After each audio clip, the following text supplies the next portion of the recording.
Hello everyone, welcome, bienvenue tout le monde. Ceci va avoir le sous-titre en français pour les vidéos.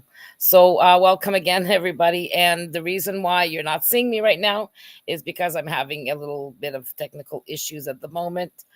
However, it's really important that you listen to these videos that I've put together in regards to what is happening in the United States in regards to Project 2025.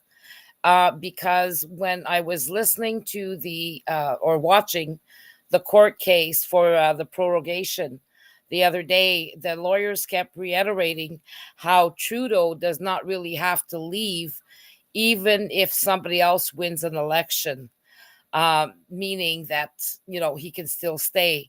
However, the only one who could remove him if he does decide to do that is the governor general or the king. So it's very important for the people to realize this. And, they kept reiterating that and reiterating it. So it seems like this is the excuse that the Liberals will give for Trudeau to be able to stay. However, we can also change that. So please, we need your help. We need to be able to contest this. And you can help us by joining the CPU and becoming a VIP member at the CPU. Or you could also, we're asking everybody to sign the Canadian referendum at canadianreferendum.ca and get everybody to sign. Share it far and wide. It's really important. And we need people to also join as referendum community members. So we need your help in any which way you can. If you don't want to join, you can donate directly on our website. We need all the funding that we can get together to be able to do something decent. But if the people do not get involved, then our hands are tied. So we really rely on everybody to help us out and to be able to move forward together so that we can take our power into our hands and to make sure that no king, no governor general, and no politicians can give away this country, because we own the natural resources. We would be able to open up many doors for all of Canada and all Canadians, in the sense that we'd make sure to guarantee this country for the future generations to come. So we need your help. So please, again, listen very carefully to these videos so that you can see exactly what's going on. Two groups were created. One was the far left, which was the woke, and then it created the far right, which is what we're seeing now in many of the countries, especially in the United States and here in Canada as well. So we have to make sure that we know exactly what's going on, because they did it on purpose to create two groups and to be able to have people so angry, within with the Liberals and the Democrats in the United States. That's the same thing. And now we're looking at going with the Conservatives here. And then right now in the States, you have the Republicans, and they're pretty much all the same.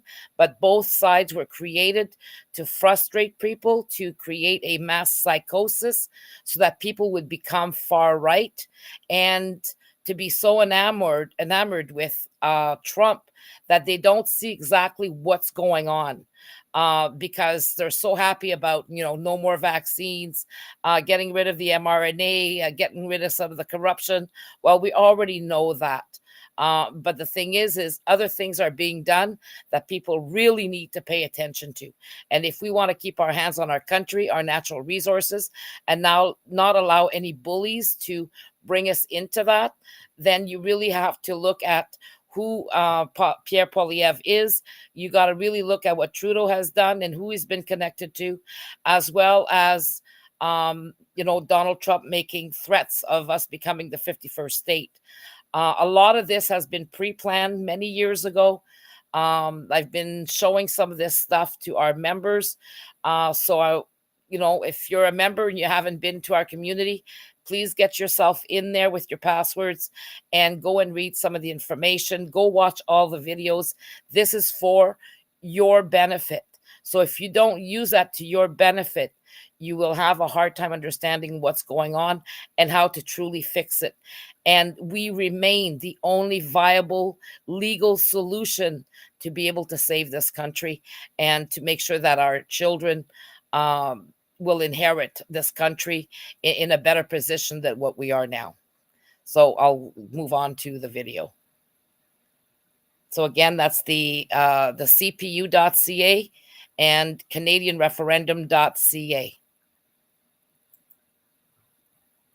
War and Peace Report. I'm Amy Goodman with Juan Gonzalez. We turn now to an expert on autocracy who says the Trump administration's moves to gut the federal government, shape the judiciary, and punish critics are all following a well-known playbook, not just the right-wing policy blueprint known as Project 2025, but the autocratic playbook of Hungary's authoritarian Prime Minister Viktor Orban. Today, in an unprecedented move by a European leader, Orban hosted the leader of Germany's far-right Alternative for Germany party, AfD, ahead of an election in 2 weeks, even as other Western leaders have sought to contain the party. At least one key member of Trump's new administration has closely studied Orban, the controversial far-right pundit Sebastian Gorka, who previously worked at the Hungarian Ministry of Defense before Orban and is now Trump's deputy assistant to the president, senior National Security Council director for counterterrorism, a top post that did not require Senate confirmation. Gorka advised Trump in his first term, but was pushed out after the Forward revealed he once had ties to a Hungarian far-right Nazi-allied group and that he supported an anti-Semitic and racist paramilitary militia in Hungary. This week, Gorka addressed a security forum. If you share our values, you are on Team Western Civilization. Not just Western Hemisphere, Western Civilization. President Trump stated the following: the only question of our time is if we have the will to defend and save our civilization from those who wish to destroy it. If you believe that, the next 4 years will be beautiful for you and America. This comes as candidates for top national security positions are now facing questions that appear to be a Trump loyalty test, including whether they accept his false claim that he won the 2020 election. For more, we're joined by Kim Lane Shepley, professor of sociology and international affairs at Princeton University, specializing in the rise and fall of constitutional government, focusing on Hungary. Her recent guest essay for the New York Times is headlined, "Are We Sleepwalking into Autocracy?" Professor Shepley, welcome back to Democracy Now! Why don't you answer your question? What are you seeing in this country as you lived for many years in Hungary and what you saw there? Yeah, well, so first of all, nice to be back with you.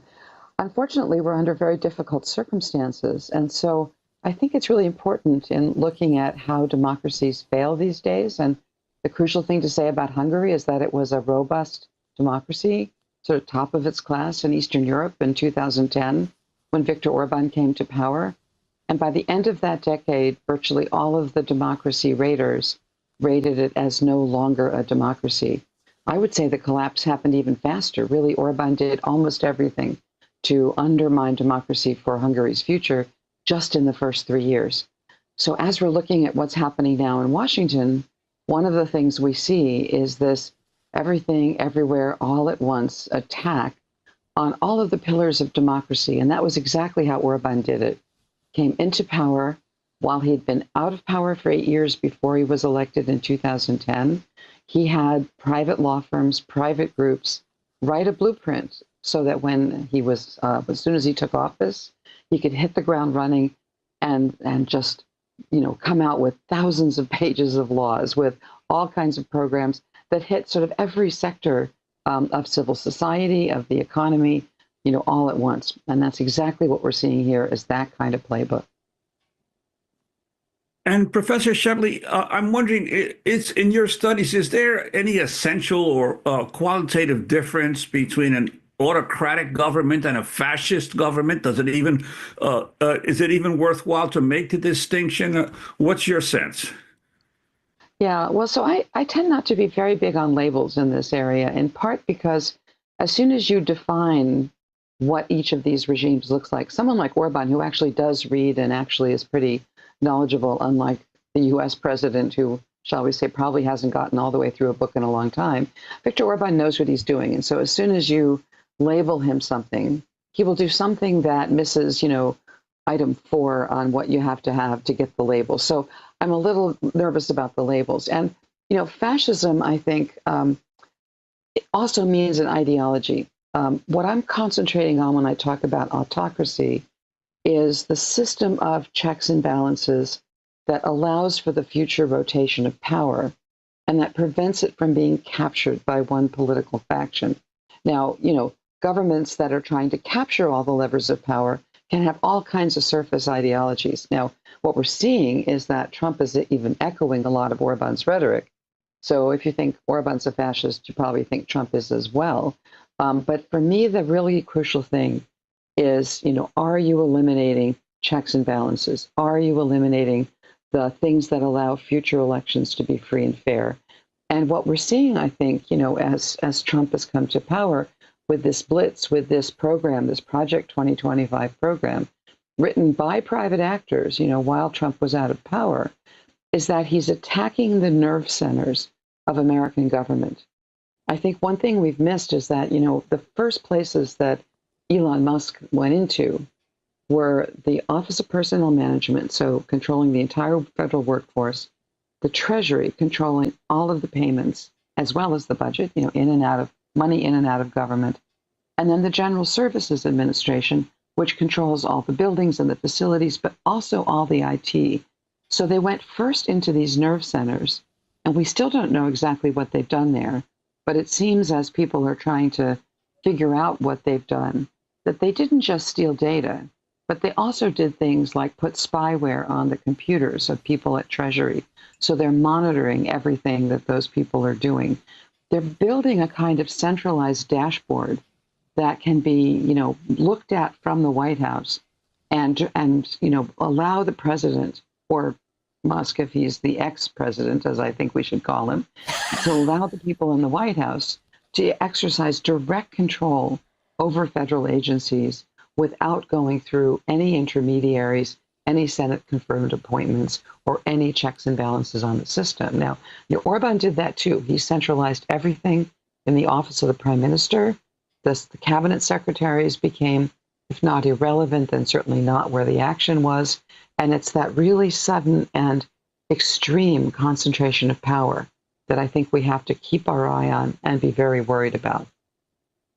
And can you talk about Orban's role in terms of Project 2025, the Danube Institute, and its relationship with the Heritage Foundation, and also his attempt to become a center for right-wing movements throughout Europe?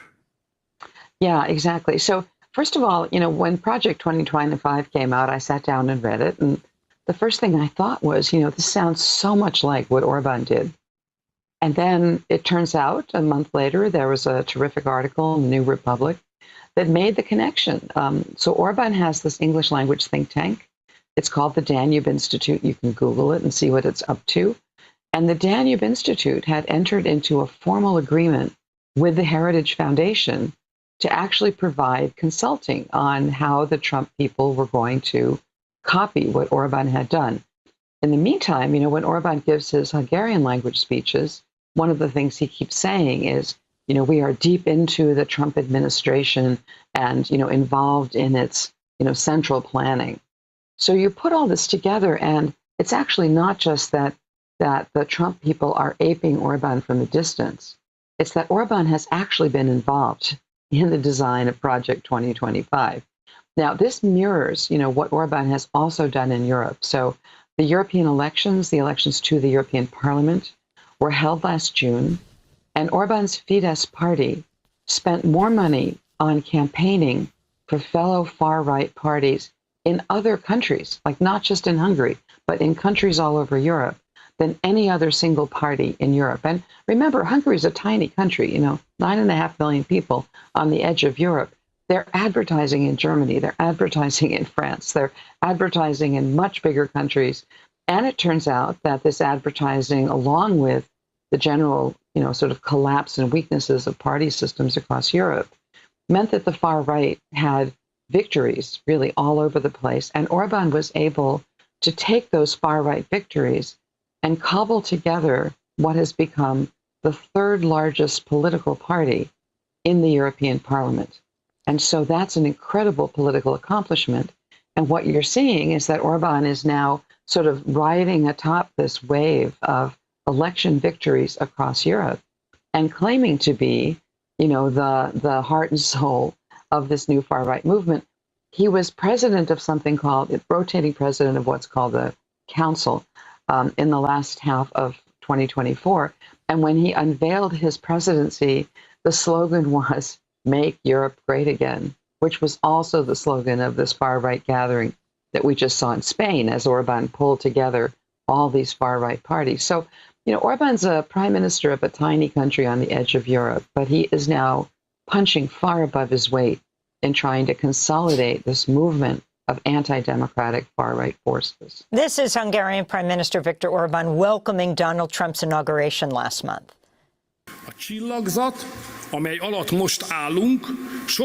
The stars under which we stand now are much more favorable than they were in 2024. Not only we became stronger, but in the meantime, the flagship of the Western liberal politics had sunken. The Western world received a patriotic, pro-peace, anti-migration, pro-family president in Washington. So if you could respond to what Orban is saying, Professor Shepley, but also one of the things you point out is that you have these authoritarian leaders that don't just take power. I mean, even Hitler won an election. Orban won an election. And then what that process is, consolidating the power, so much so that right now President Trump, what is it, hundreds of executive orders? But isn't that a sign of weakness, not strength? I mean, he's got the House and the Senate. Why can't he pass these laws and not get around them with Republicans in the majority in both houses?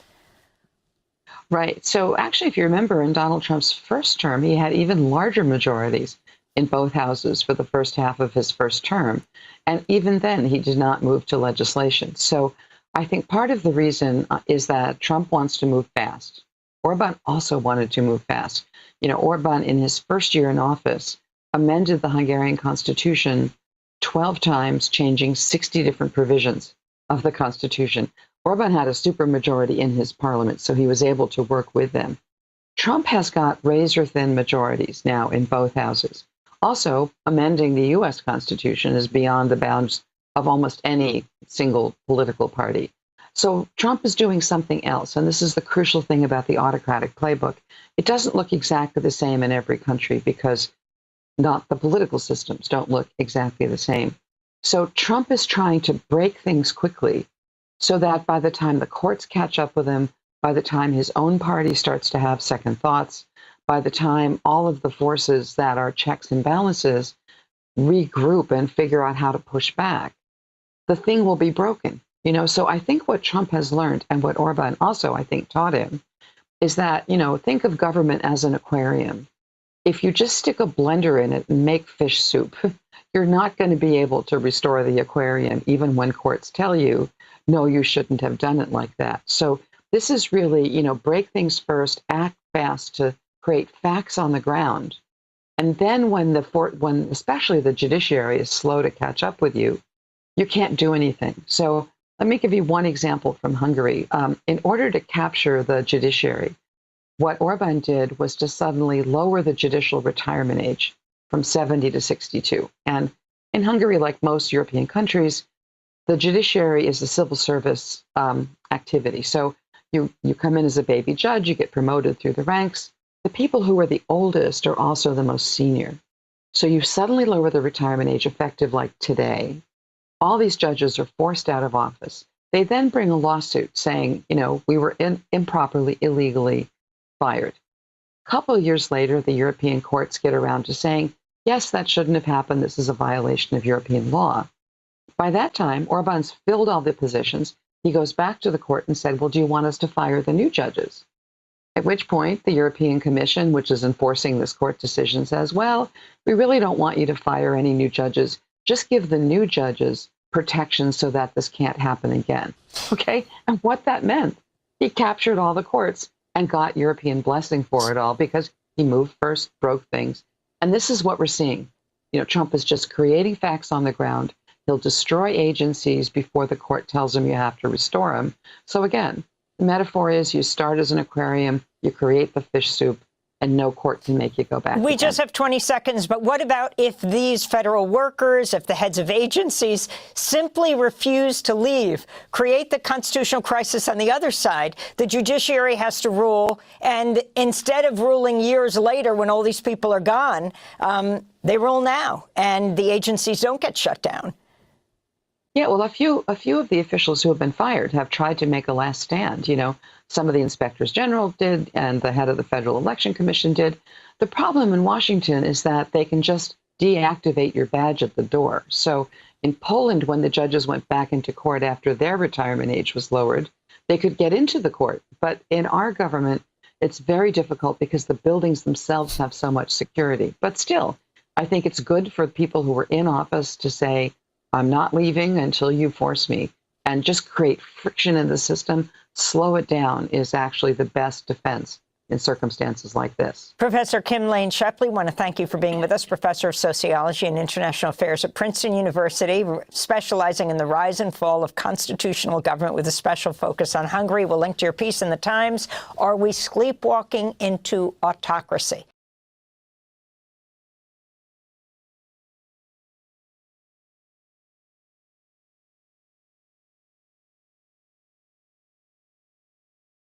A few years back, the online right became enamored of a new epithet for liberals. NPC, short for non-player character? Non-playable character. Non-player character. What, you don't know about this? Do I get to tell you the NPC meme? Yes. This is the most important meme of our lifetime. The term was lifted from video games, where an NPC refers to the computer-controlled characters that populate the game while you, the live player, make actual decisions. NPCs don't have minds of their own. They don't have agency, they're automatons. You might have seen these memes, featureless gray faces, sometimes surrounded by liberal icons. Elon Musk loved posting them. Liberals in this story thought what they were allowed to think, said what they were allowed to say. And once you identify it, it's like the Matrix. Like you see Agent Smith everywhere. Believe all women, refugees welcome. I anticipate that's going to be the new NPC download. Orange now. Diversity is our strength. Like any good insult, the NPC meme served a dual purpose. It contains a kernel of truth about its target. We liberals can be conformist. We can be too afraid to offend. We can be overly deferential to institutions. We can be cowed by the in-group policing that we inflict on ourselves, and a little quick to take up whatever the cause of the moment is. But the real purpose of the NPC insult was self-congratulation.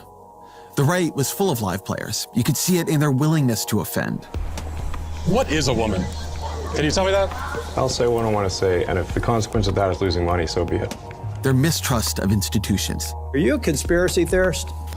That is a pejorative, Senator, that's applied to me, mainly to keep me from asking difficult questions of powerful interests. I'll say it again. Do your own research. Their eagerness to debate what liberals would not even say out loud.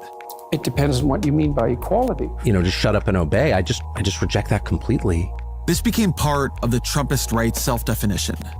They were the nonconformists. We are now the party of freedom and the party of speech. The coalition that wasn't made of automatons. In fact, we are just the party. And that's what America needed. Live players. And here we are in 2025. And at this point, I'm willing to concede at least half the argument. American politics does have an NPC problem, possibly a lethal one, but it's not on the left. I can make a generous case for a lot of what the Trump administration is on some level trying to do, or at least saying they're trying to do. Government is too gummed up by process and protocol. It is too hard to hire and fire in the civil service. Even if I agree with the goals of many DEI programs, and I do, many of them don't achieve those goals. Some of them make the problems they seek to fix worse. There hasn't been rigor at looking at which is which and getting rid of the bad ones. There is actually a good argument for auditing USAID. We probably should convert more of what that agency spends to cash grants and direct public health support. And yes, how the government manages software procurement and builds and maintains digital services is hopelessly cumbersome. I was saying all this before the election too. All of it is well known, including among liberals. Many liberals have spent a lot of time trying to think about how to fix these problems. And so it is a genuine failure of Democrats that they did not put more energy into making the government faster and better and more responsive when they were in charge.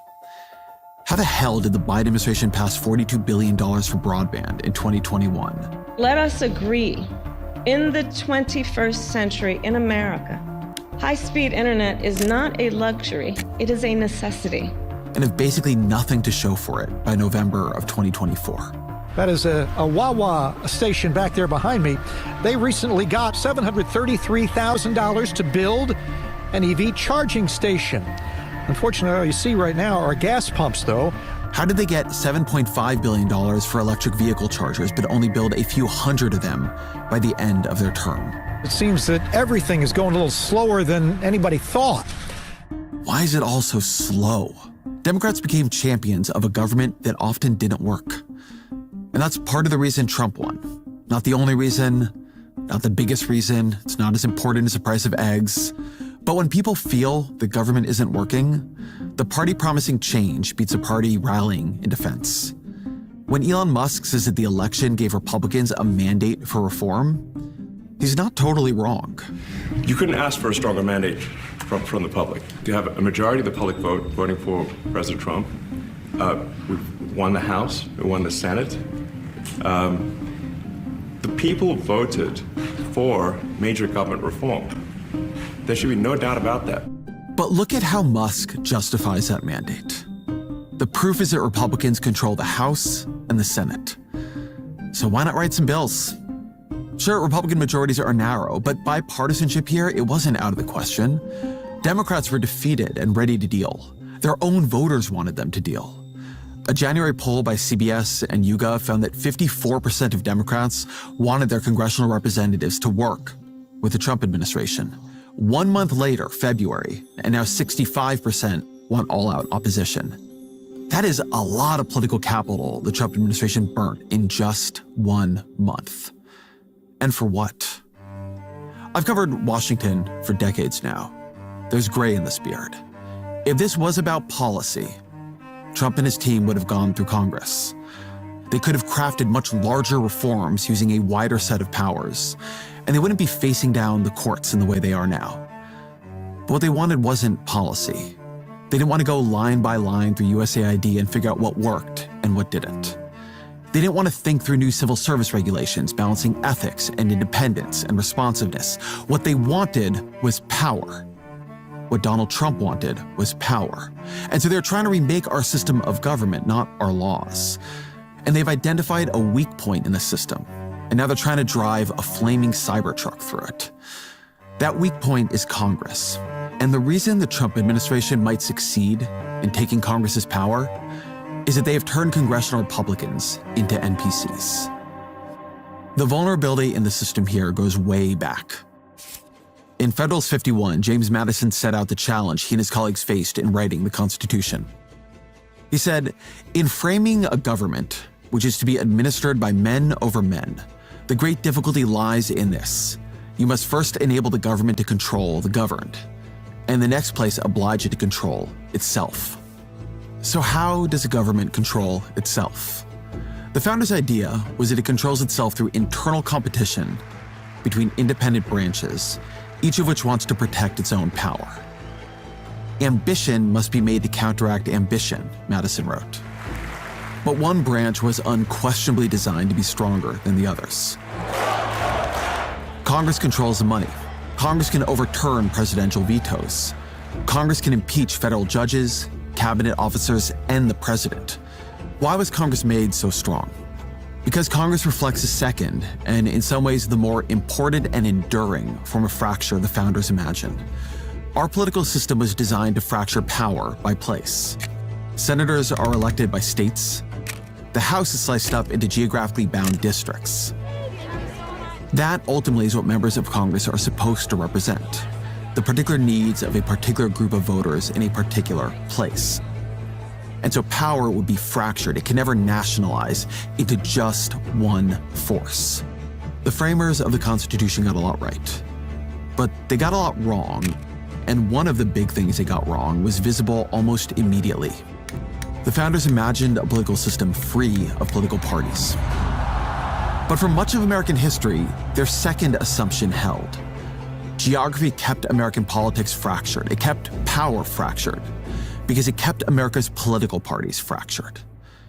Yes, we've had Republicans and Democrats for a long time. But in the 20th century, that two-party system was really a four-party system. The Democrats were split between the liberals we know today and the Southern Dixiecrats, a sort of internal party whose primary goal was upholding segregation. The Republicans were split between conservatives as we know them today and Northern liberals. It is astonishing from our vantage point to really wrap your mind around this. But it was true for much of the 20th century. To say you were a Republican or a Democrat didn't reveal whether you were a liberal or a conservative. In 1973, Senator Joe Biden opposed the Roe v. Wade decision. Around that same time, President Richard Nixon proposed a universal health care bill and created the Environmental Protection Agency. The time has come for man to make his peace with nature. Politics was different then. The parties were different then. Because parties that contained so many different places and ideologies could not act in lockstep. And so bipartisanship was common. There's warm applause from members of both parties as the president sets to work. The Civil Rights Act of 1964, yes, it was pushed by a Democratic president, but congressional Republicans were crucial to its passage. Souvenirs go to Republican leader Everett Dirksen and Democratic whip Hubert Humphrey. When Nixon was refusing to spend money that Congress had appropriated, a policy known as impoundment, Congress acted to protect its power. Republicans and Democrats alike. The Congressional Budget and Impoundment Control Act of 1974 passed the House with only 6 no votes, only 6. It passed the Senate without a single vote in opposition. When Watergate began coming to light. Good evening. I want to talk to you tonight from my heart. It was ultimately a delegation of congressional Republicans that persuaded Nixon to resign. Senator Scott and I have just concluded a visit with the president. He invited us down this afternoon to disclose to him what we feel the actual conditions in the House and the Senate are relative to his situation. But that was then. Here in 2025, President Trump is impounding money that Congress has appropriated in clear defiance of that impoundment bill that passed nearly unanimously. He's trying to erase agencies that Congress created. And while the courts are standing in his way, Congress is doing nothing while Trump takes away their power. The reason USAID is going to cease to exist as it did before is because it should. At the end of the day, though, he's got to freeze everything in order to get his arms around it. Just give him a little time. We don't see this as a threat to Article 1 at all. We see this as an active, engaged, committed executive branch authority doing what the executive branch should do. It's astonishing. Republicans in Congress could demand that Trump cut them in. They won this election too. This is their job. It is their job to write these bills. Agreeing with Trump's policy aims need not mean agreeing with his power grab. The most powerful branch of government, the branch with the power to check the others, is supine. It is not that it can't act to protect its power. It's that it will not act to protect its power. This is a non-player Congress. What we are seeing is a collapse of the constitutional structure and the nationalization of the two parties. If Democrats controlled Congress right now, yeah, Congress would be a check on Donald Trump. Since Republicans control it, it is not. What matters is which party controls it and how that party acts. It is parties that now compete with each other, not branches. Parties are institutions. They can be more or less responsible. They can themselves be a check on abuses, even on their own side. I already talked about how Republicans were a check on Nixon. In 2005, President George W. Bush nominated his White House counsel, Harriet Miers, to the Supreme Court. I asked the Senate to review her qualifications thoroughly and fairly and to vote on her nomination promptly. And she had to withdraw because the Republican-controlled Senate found her unqualified and ideologically unreliable. The fact that Bush wanted her on the court, that wasn't enough. Congressional Republicans had their own views. In 2009, President Barack Obama nominated Tom Daschle to lead the Department of Health and Human Services. Tom Daschle is one of America's foremost healthcare experts. Only to see Daschle withdraw. Daschle, who was a former majority leader of the U.S. Senate, was found to owe back taxes. And he thought his own nomination might fail to make it through a Senate filled with his former colleagues. But this Republican Party is no check on Trump. That's been the message of Trump's nominations. RFK Jr., Tulsi Gabbard, Kash Patel, Pete Hegseth. These were tests. Senate Republicans know these nominees are unqualified. You could see it in the hearings. Again, let's make it very clear for everyone here today. As Secretary of Defense, will you support women continuing to have the opportunity to serve in combat roles? As the leader of the intelligence community, how would you think you would be received based on some of these past actions to support or even to pardon Edward Snowden? I'm a doctor. Convince me that you will become the public health advocate, but not just churn old information so that there's never a conclusion. Senate Republicans don't want to vote for these nominees. Not one of them got into politics to confirm Robert F. Kennedy Jr., who ran for president in 2023, 2 years ago, as a pro-choice Democrat, as Secretary of Health and Human Services. But Trump knows what he's doing. You force people into submission early, and soon it becomes a habit. Congressional Republicans have their reasons for bowing to him. Washington is aflame with talk of the primary challenges that Elon Musk will fund against any Republican who makes trouble for Trump. All of them fear that Trump will personally weigh in against them in a primary. What an unbelievably strange life. To rise as far as they have in politics, to wield as much power as they could, and to be as afraid as they are. The NPC critique got something right. There are real dangers to conformity. Political parties, even presidential administrations, are stronger when they can hear contrary voices. Musk using his billions to scare congressional Republicans into supporting everything Trump does. Yeah, it makes Trump look stronger now. It might make him and the country a whole lot weaker later if those same nominees fail and he is blamed for the disaster. Or if the Treasury payment system breaks and he is blamed for the chaos. In the short term, having unanimity makes you look strong. In the long term, success is what makes you strong. It would be good right now. Good for their party, good for the country. If Republicans displayed the values they once claimed to prize, a willingness to offend their own side, a mistrust of institutional authority, an eagerness to debate the questions that those in power do not wish to see debated. But we are seeing none of that. This is the NPC problem we actually face. A non-player Congress driven by Republicans who serve Trump's ambitions first. Congressional Republicans who have gone quiet. We are left relying on the courts, and yeah, that may work. But this is not the system working. It's the system failing.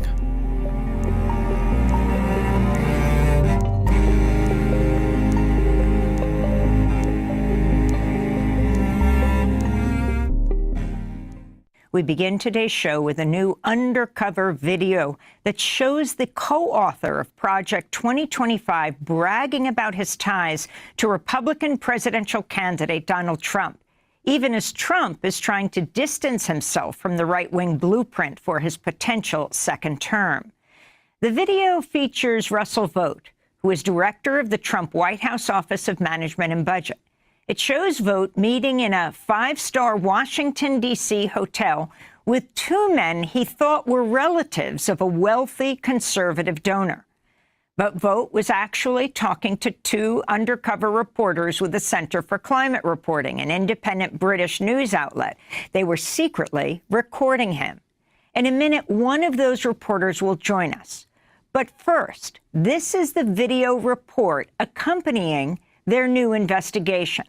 It's called Undercover in Project 2025, the secretive second phase and the radical policies for rollout on day one.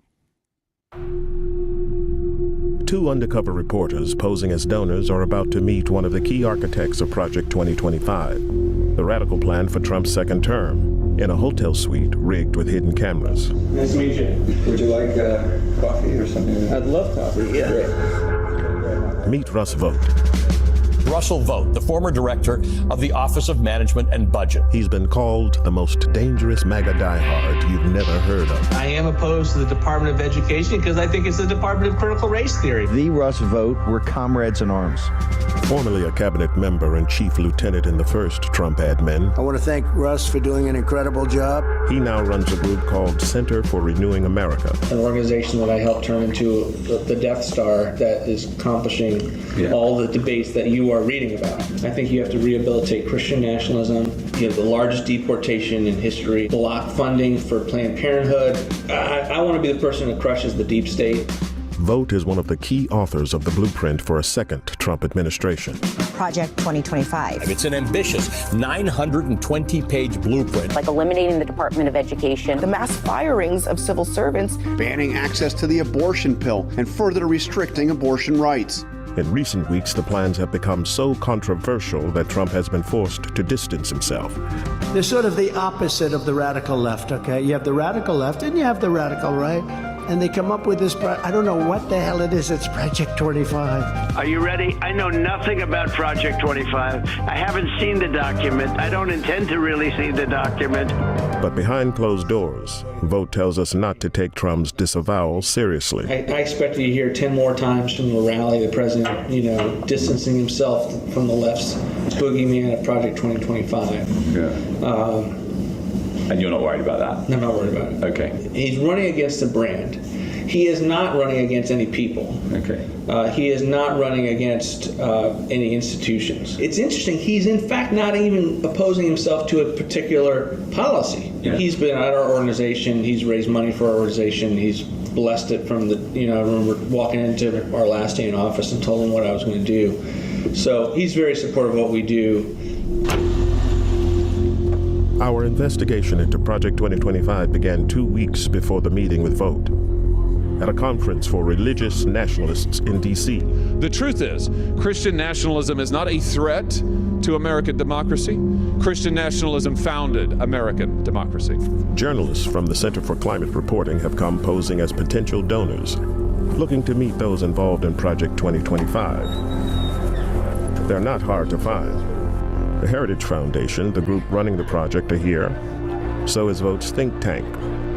We make the acquaintance of Mika Meadowcroft, an author on Project 2025 and a close aide to Vogt.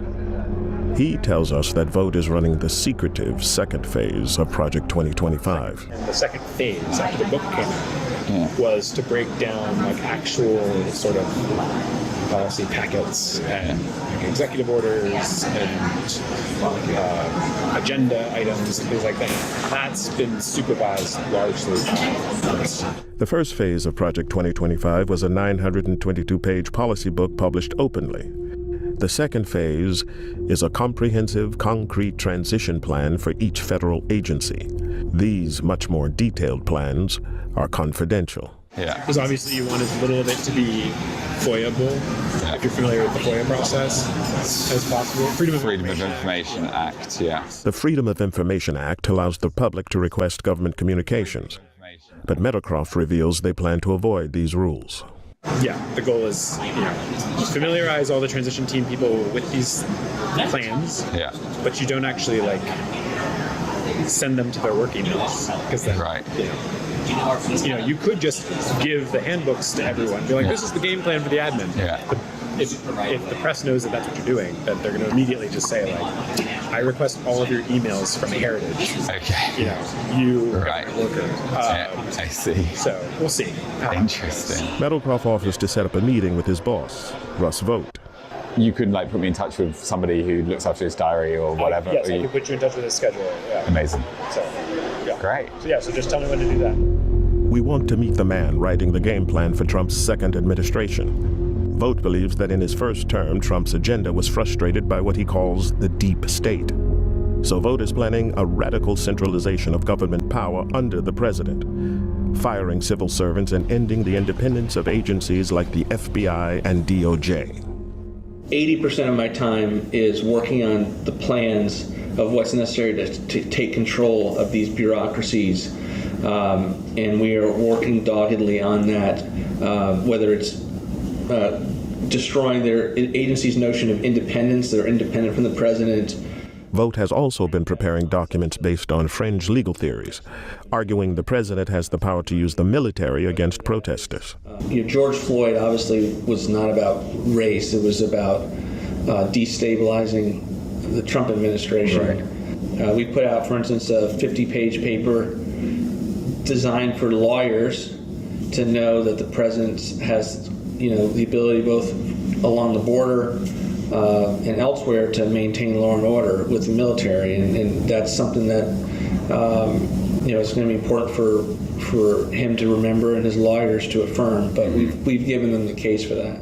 With loyalists installed in key government agencies and armed with his playbook, Vogt believes a radical Christian nationalist agenda can be realized under a second Trump presidency.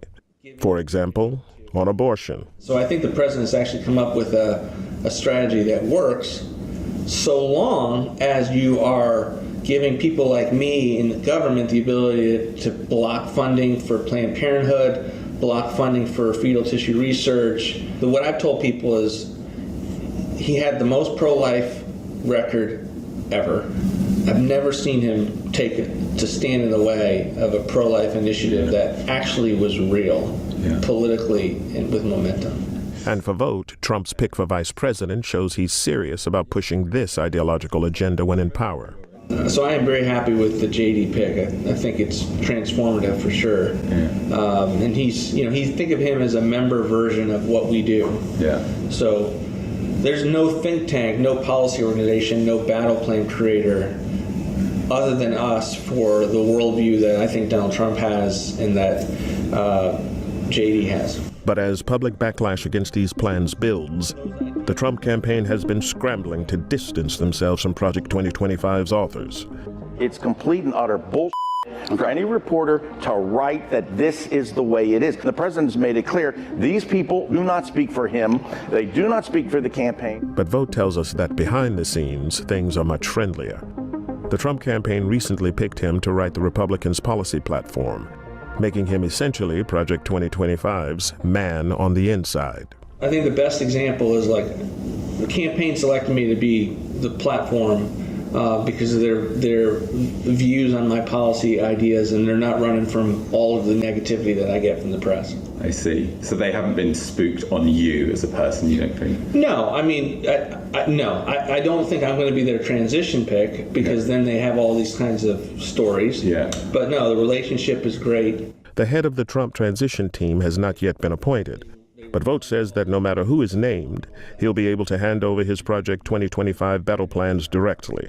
If it's someone like a Stephen Miller or Bob Lighthizer, then all the stuff gets plugged right in. If it's not, we'll figure it out. Okay.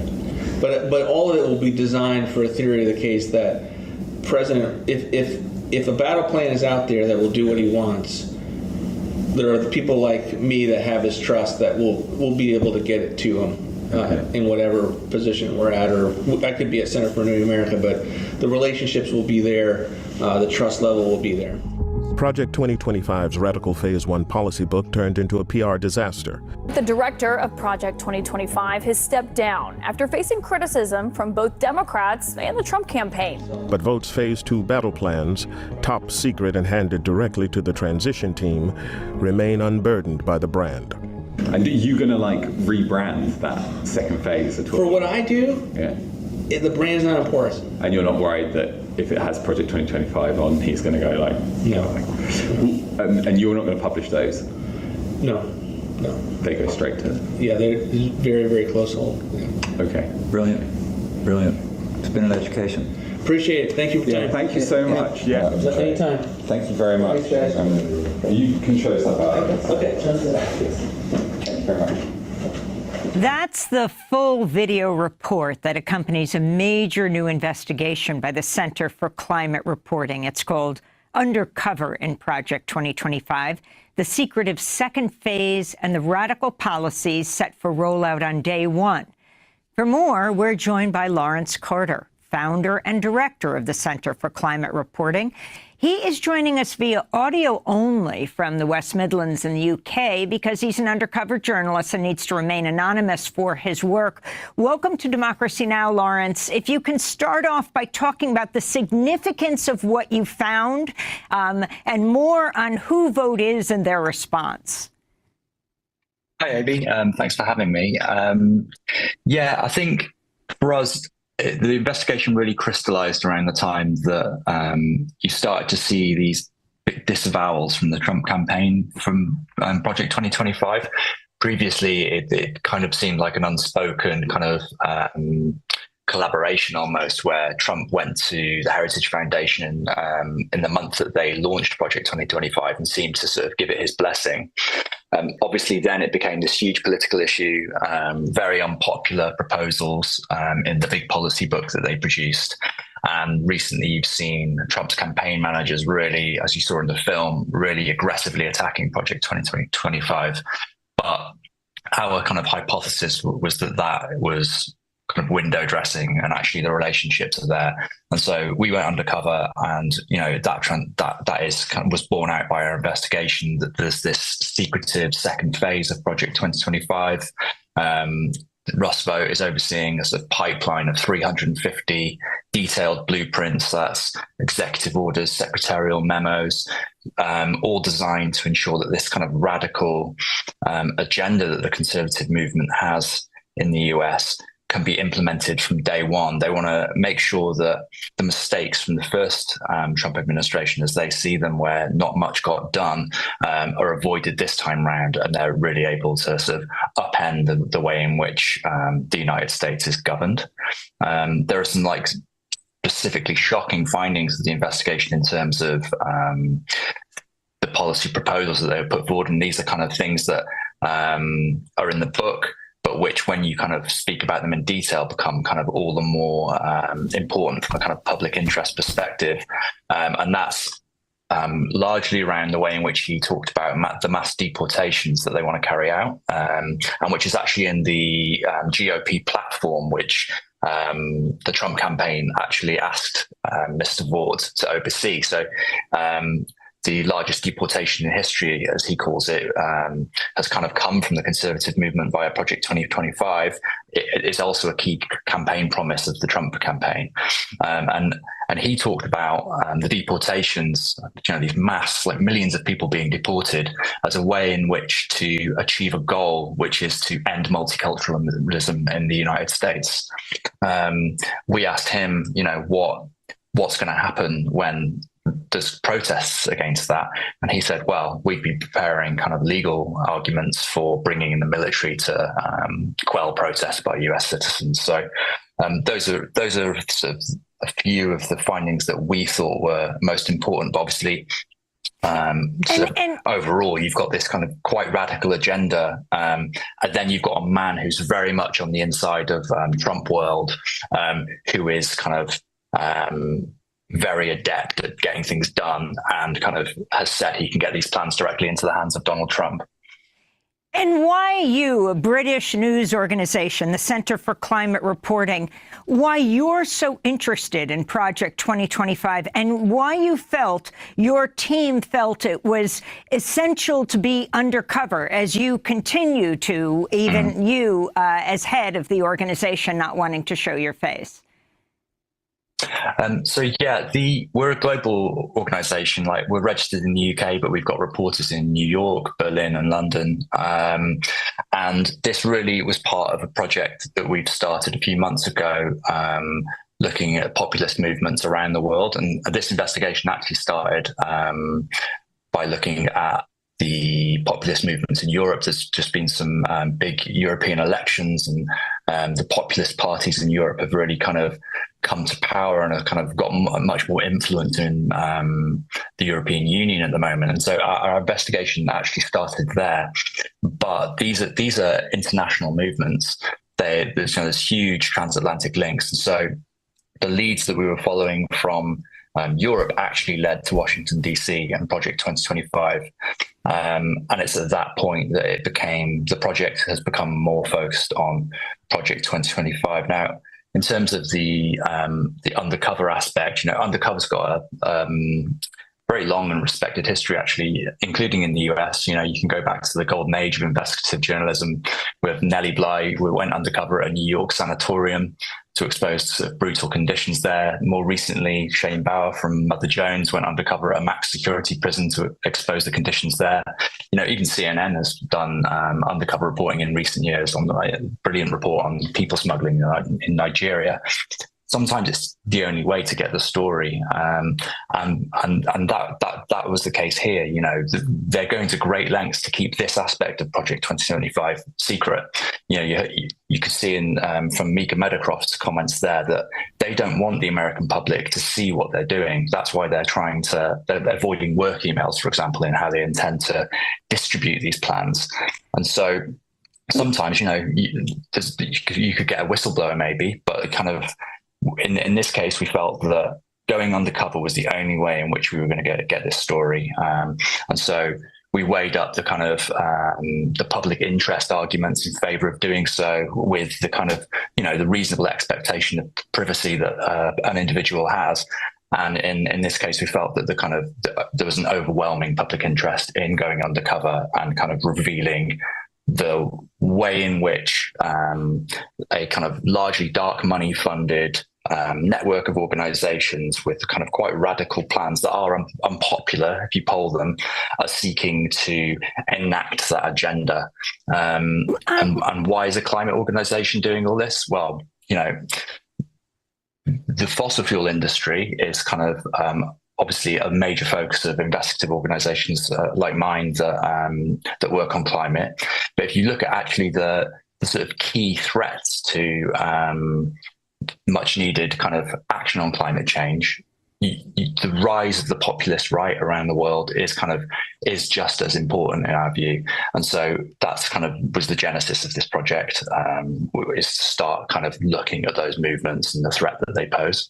I want to get your response to the statement issued Thursday by Russell Vought's nonprofit, the Center for Renewing America, which downplayed your undercover video and said it didn't reveal anything new. Spokesperson Rachel Cawley said, quote, "It would have been easier just to do a Google search to uncover what is already on our website and said in countless national media interviews. But thank you for airing our perfect conversation, emphasizing our policy work is totally separate from the Trump campaign, as we have been saying," she said.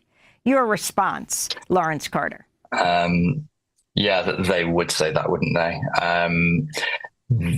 It's clear from the recordings that they are actively seeking to keep this stuff secret. So again, going back to the comments from their research director, Mika Meadowcroft, they don't want people to know what's in these plans. They don't want them to know what they're working on. And so what we found was that they're seeking to keep it secret from the American public ahead of the election. They don't want people to see this before they vote. But crucially, the actual details of how they're going to go about doing these things, we now know that there's 350 documents. Mika Meadowcroft said there's a big stack of them waiting to be handed into transition teams. The other crucial thing that we've kind of established, which is kind of very much not what they're saying publicly, is that there's this very strong relationship with both the Trump campaign and Donald Trump himself. Project 2025 has insisted it's separate from the Trump operation. The Trump campaign has disavowed Project 2025. But here we have Russell Vought. He oversaw the GOP platform. He's a former Trump cabinet member. He told us he speaks with Trump regularly. He's writing the party platform for this year's election, whilst at the same time overseeing this kind of pipeline of documents, blueprints for the next administration as part of Project 2025. And that's certainly not something that they would talk about in public. So, yeah. Very interesting that yeah. Kevin Roberts, the head of the Heritage Foundation, has this new book coming out, Dawn's Early Light, Taking Back Washington to Save America, with a foreword by none other than President Trump's vice presidential running mate, J.D. Vance. Politico writes, J.D. Vance, the Republican vice presidential nominee, has written the foreword to the forthcoming book. In March, Roberts told Politico Senator Vance was, quote, absolutely going. It was absolutely going to be one of the leaders, if not the leader, of our movement. After Vance was named as Trump's running mate, Roberts said the Heritage Foundation had been privately, quote, really rooting for him to be the pick, even though Trump's campaign, of course, has disavowed any connection to Project 2025. Lawrence. Yeah, I mean, that was kind of also borne out by our conversations with Russell Vogt and Mika Meadowcroft. You know, they're very excited about the JD Vance pick, and it's because they see him as one of them. And so, yeah, they've got, like, Vogt's got a very good relationship with Trump. He's got a great relationship with the Trump campaign. You know, he's been actively collaborating with the Trump campaign on earned media hits, for example, which the Trump campaign sought to convey what a second Trump term would look like. They had Russell Vogt speak to the media for them to articulate that, and he spoke to the Time magazine, for example, about his work on Project 2025. So there's those strong relationships already there. But then you have, you know, the JD Vance pick. He's literally one of them as far as they see it, and they're excited about it. And the views of Project 2025 when it comes to, and Vogt's views on abortion, on marriage equality, Lawrence Carter? Yeah, so again, the findings were that they, for example, on abortion, they saw that their goal is ultimately a national ban. But they're pragmatic. Like Russell Vogt is a pragmatic member of Project 2025, and he sees that, in his words, that would mean electoral annihilation for Trump if he committed to that. So actually, their strategy is to kind of go after abortion by kind of more executive powers, like, for example, if he was reappointed to the Office for Management and Budget, blocking that funding for Planned Parenthood. Again, like he talked about marriage equality in terms of this is kind of a fight that we need to start having, but it's one that they're further behind in compared to abortion. But the goal, again, is to kind of end marriage equality. Similarly, kind of they're pursuing various strategies to try and ban pornography. So yeah, it's quite a kind of radical agenda from the kind of social conservatism point of view, but Russell Vogt is certainly on the end of the spectrum of kind of what is politically possible, rather than kind of, I guess, the more Heritage Foundation approach, which is kind of more absolutist. Lawrence Carter, I want to thank you for being with us, founder and director of the Center for Climate Reporting. We'll link to your new investigation, Undercover in Project 2025, the secret of second phase and the radical policies set for rollout on day one.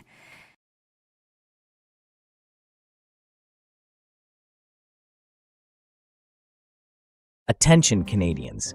Do you feel disconnected from our current political system? This could be our last chance to take a real legal stand for our rights. It's time to shift the political power to its rightful owners, the Canadian citizens and Indigenous peoples of Canada. Dive into our history, understand the need for change, and embark on the quest for true democracy. Are you concerned about our nation's commitment to human rights and self-governance? The power shift to freedom aligns with vital treaties and international laws enabling us to claim our rightful place as collective head of state. We advocate legally replacing the Crown, King Charles III, and our partocracy system with a true democracy, the peoples as the true collective head of state with veto power over our governance, to ensure your voice counts more than party interests. When our national collective civil and political rights are respected, your influence on policies will be direct and impactful. Join us on this noble struggle to make every Canadian and Indigenous peoples a meaningful participant in our future as collective head of state, which was legally owed and kept from us since the patriation of our Constitution, an official decolonization from the United Kingdom of 1982. It's time to correct the past of our government's lies and omissions to the people of our great country before it is too late. People 15 years old and over can sign our Canadian People's Referendum at canadianreferendum.ca and unite for our rights as the collective head of state in our Constitution. Together, we can be the example in reshaping Canada's future, not just for us, but for all peoples worldwide, once and for all. Are you ready to be part of this transformative movement? Join the Power Shift to Freedom movement by the Canadian People's Union and be part of a bold vision for Canada's future. Visit thecpu.ca for more details. Embrace and face the change required on your part to shape our future.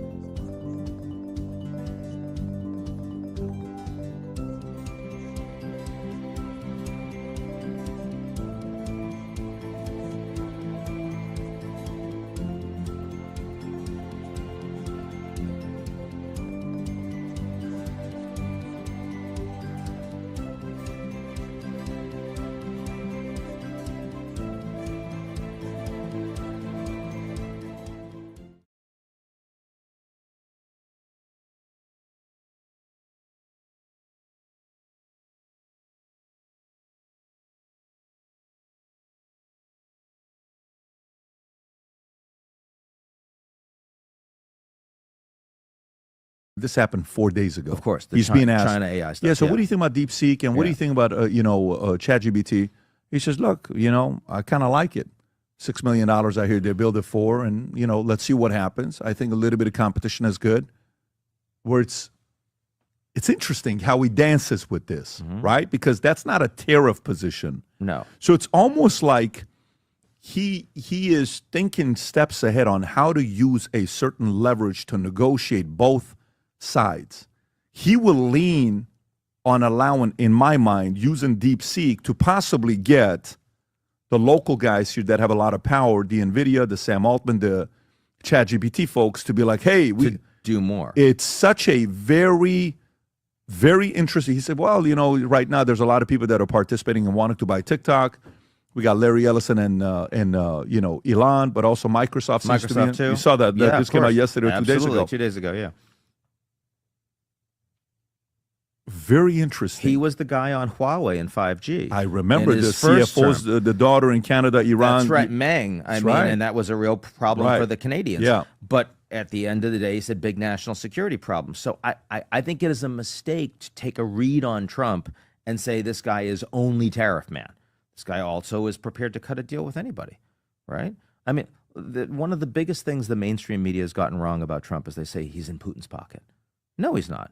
But he's willing to talk to Putin in a way that Biden was not. I mean, when the guy that is telling the Europeans they need to spend more on defense, you think Putin wants that? It's exactly the opposite of what Putin wants. Are you happy with him as your president or Biden? They're very, very different people, right? That's not what I'm asking. I know. Am I happier? I make more money with Trump, right? My taxes are lower. Far more people use our services. Are you safer? Am I safer with Trump? Trump wants to end wars, right? On the other hand, the likelihood that Trump can get some things, I think that the level of tail risks, upside and downside on Trump, are far greater than they were under Biden. So the potential that you get some really big wins that were not conceivable under Biden, more likely under Trump. The potential that some really big things blow up under Trump, more likely than under Biden. Same thing they said geopolitically. Yeah, but you see, I think if I would ask you that question in 2017, 18, let's just say if I asked you that question in 2016, 2017, I think you would have said Obama. That's right. I don't think you would have said Trump in 2017. That's right. So you see, that's the part. My view is different. No. What I think happened is in a private by yourself without any cameras being around, wink, wink, no one's watching. This is a very small podcast. We only get a couple viewers a week.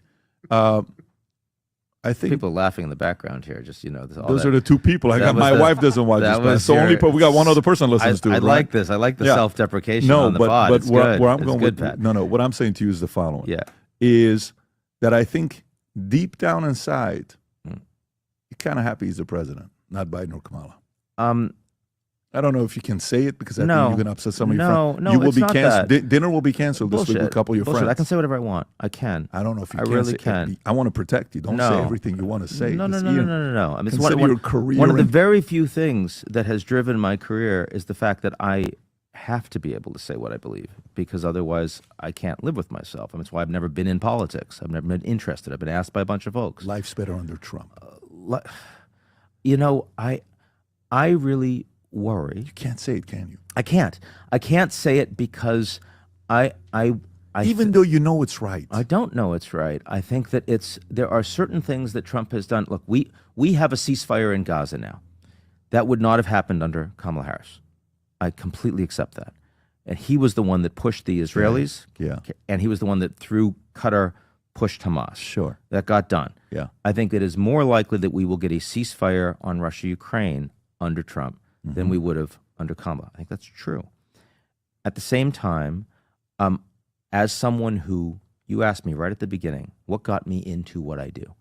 And it was standing up for rule of law, ideals, what America stands for, someone who truly understands that America leads by example, And I find that Trump as a human being does not lead by example. What Biden and Kamala do? Neither of them were the people that I would have voted for ideally. Your only choice is these three. I understand. And if you ask me where you have an ability to get people around the world to say the United States is a system that a political system that I trust, that I stand with, that I know that I can count on reliably from one administration to the next, I think that the level of longer term strategic damage which Trump is doing to alliances that matter to the U.S. I'll give you an example. I mean, I just gave Trump, plaudits on Gaza and on Russia-Ukraine. I happen to believe, this is a place that I disagree fundamentally with Trump, I believe in a world that's becoming more dangerous and more fragmented, that a strong, cohesive Europe is very valuable for the United States. I believe that. I believe that Europe as a supranational institution supports rule of law, supports transparency, supports human rights, supports, all of the things that we as Americans have stood and put our hand on our hearts since we were kids. They've lost their minds a little bit.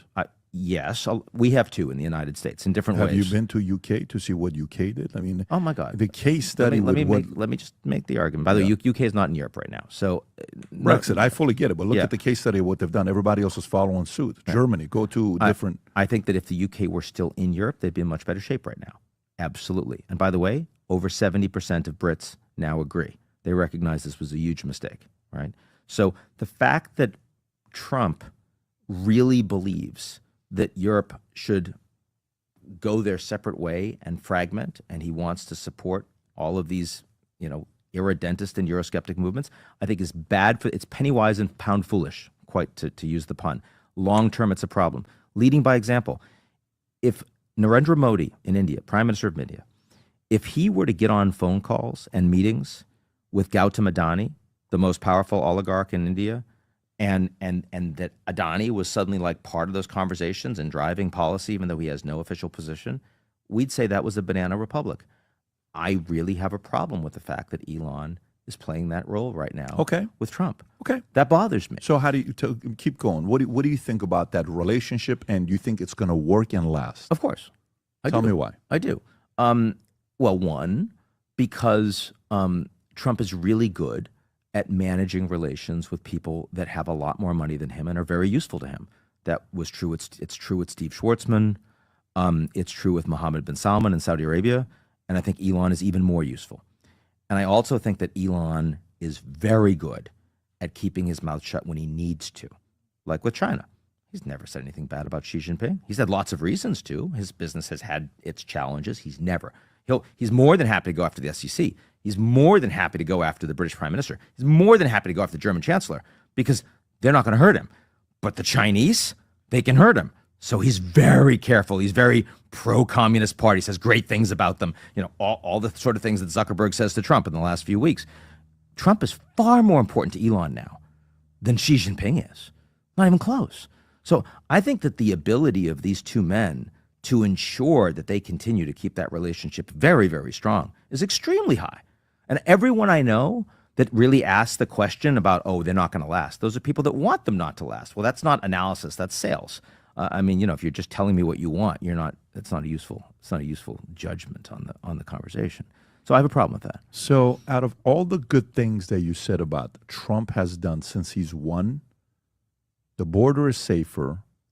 Yep. Children are going to be safer. Okay. They're going and getting the criminals and sex traffickers out and arresting them.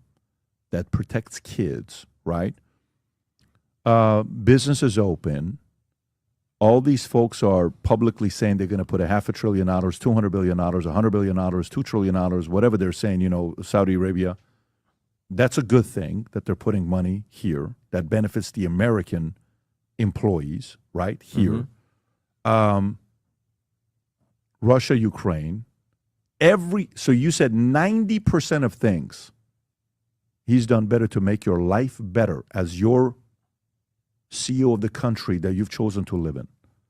The one thing that makes you be more supportive of a Kamala and a Biden than him is because of his relationship with Musk. No, not something. That wasn't the only thing I said. What else did you say? I did. I talked about rule of law. I talked about Europe. I talked about rule of law. Look, rule of law? Like, yes. Do you think rule of law, like, seriously? I mean, you, on the rule of law situation, like, what they did to him the last 18 months, you think that was okay?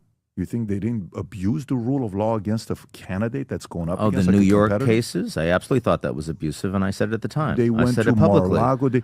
You think he's going to do worse than what they did to him the last 18 months? Ian, you're a very smart guy. We'll see. We'll see. I don't know. He can't. I mean, the president pardoned his kids, his deeply family. worried. I am deeply worried about the fact that he has taken the security detail off of Mike Pompeo and John Bolton, who the Islamic Republic, right, are trying to assassinate.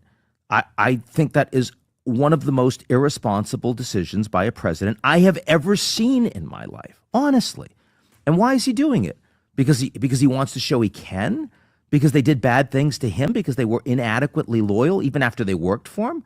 That's bullshit. I'm sorry. Nowadays, more than ever, the brand you wear reflects and represents who you are. So for us, if you wear a Future Looks Bright hat or a Valuetainment gear, you're telling the world, I'm optimistic. I'm excited about what's going to be happening, but you're a free thinker. You question things. You like debate. And by the way, last year, 120,000 people got a piece of Future Looks Bright gear with Valuetainment. We have so many new things. The cufflinks are here. New Future Looks Bright. This is my favorite, the green one. Just yesterday, somebody placed an order for 100 of these. If you watch the PBD podcast, you got a bunch to choose from. White ones, black ones. If you smoke cigars and you come to our cigar lounge, we have this high quality lighter cutter and a holder for the cigars. We got sweaters with the Valuetainment logo on it. We got mugs. We got a bunch of different things.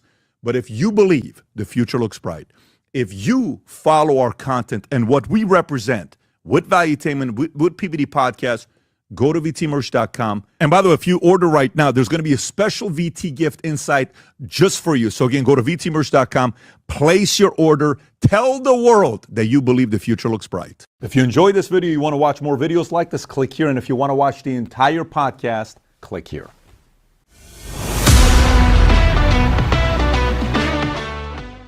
A portion of this video is brought to you by Sheath Underwear. For more information about Sheath Underwear, visit the link in the description or wait till the end of this video to hear more from me.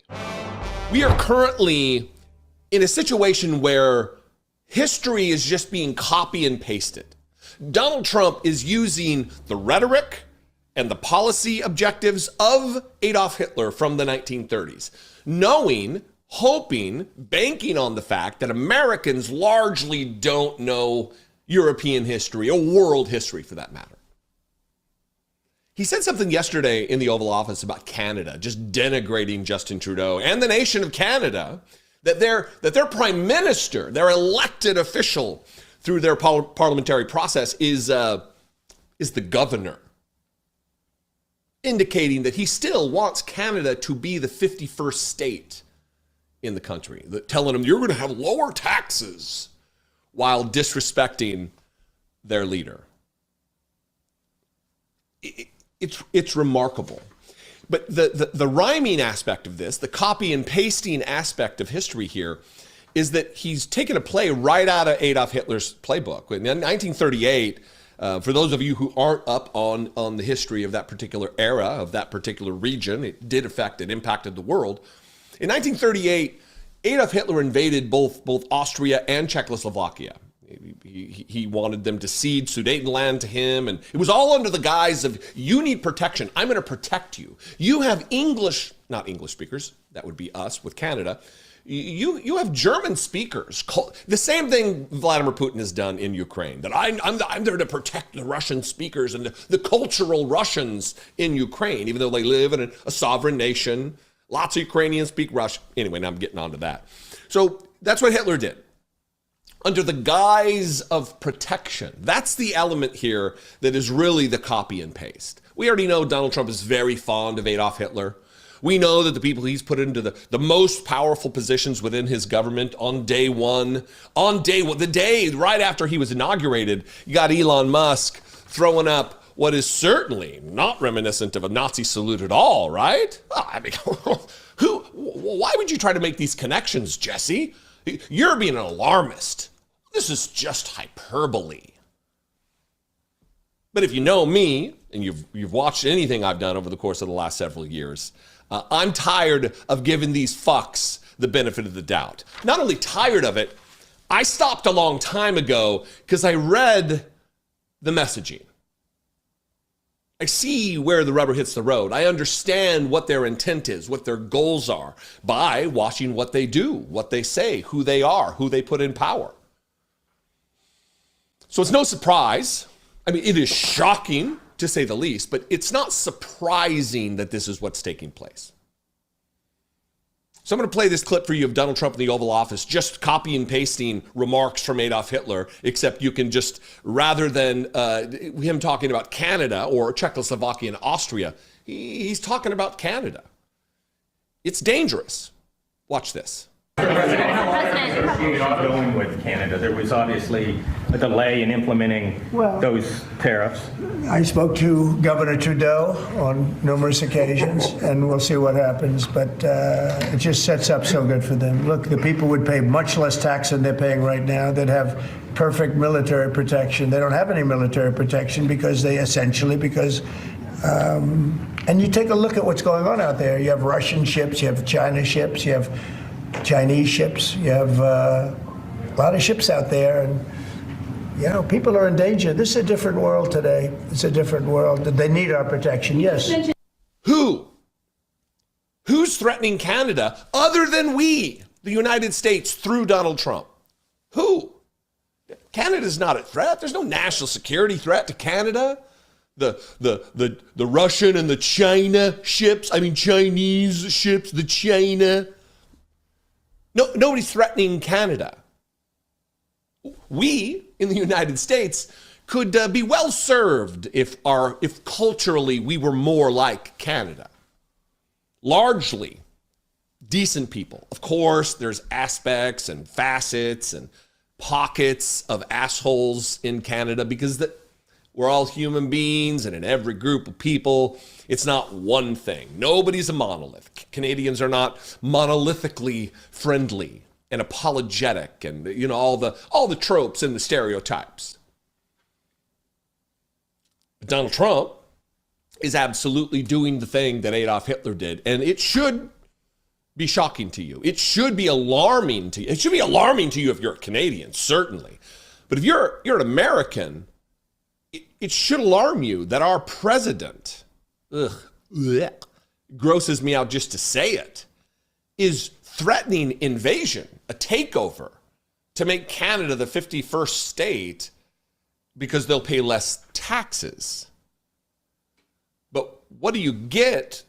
There's a trade-off between what you're taxed and what you receive in return, because collectively, when you all put in taxes, you should get some benefit back from that. We pay a lot of taxes here in the United States, and what benefit do we get? When I had cancer a couple years ago, tens of thousands of dollars after all of my $1,500 a month premiums.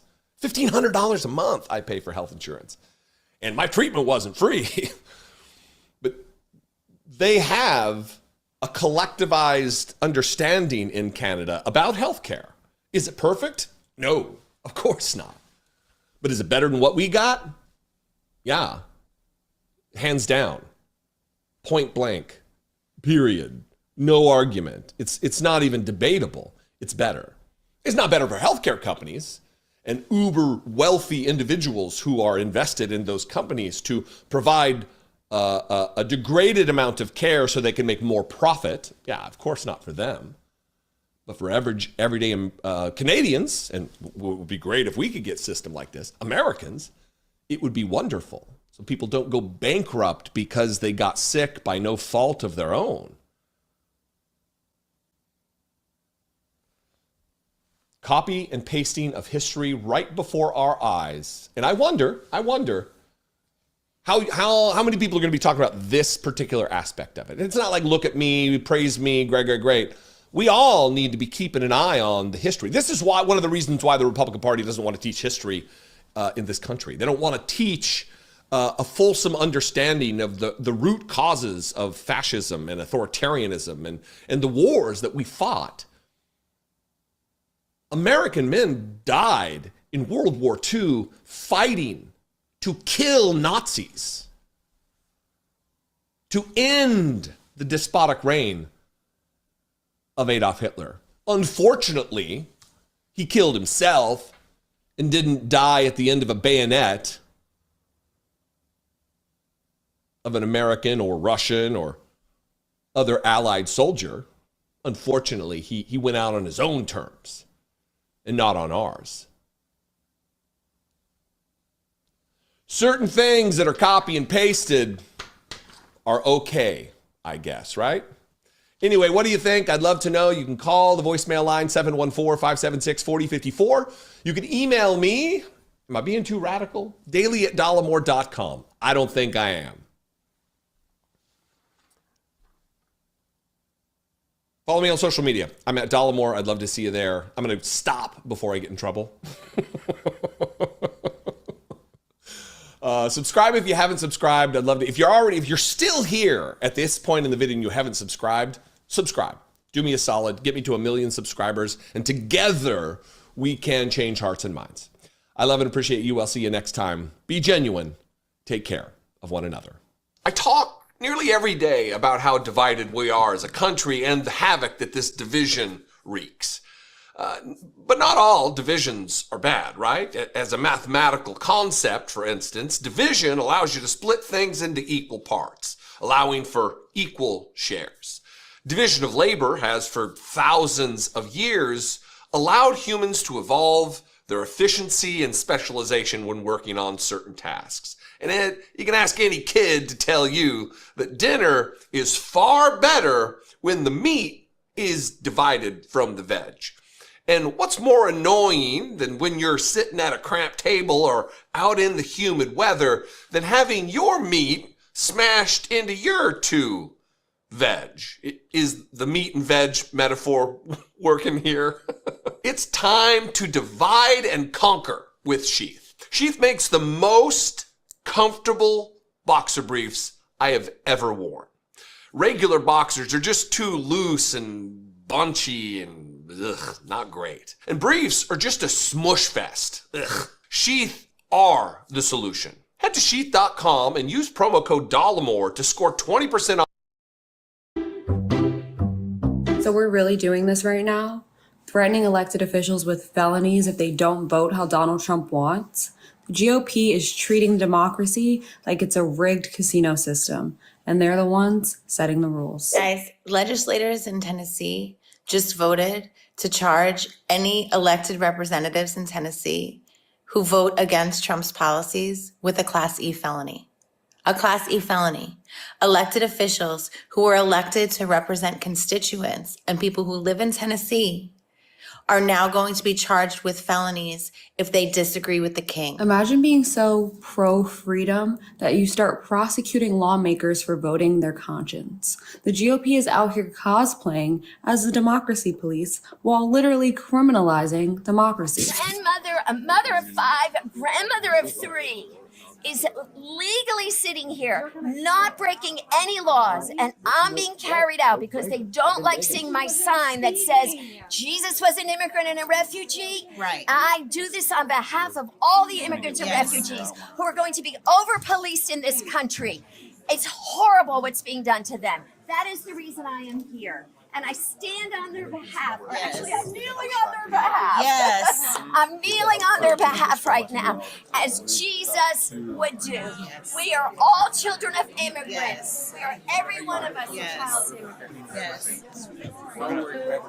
We shall not be moved just like a tree that's planted by the water. When your policies are so bad that you have to start physically removing grandmothers just to pass them, maybe, just maybe, you're not the good guys. This just in, the GOP's latest innovation, government overreach so bad that it might just get laughed out of court.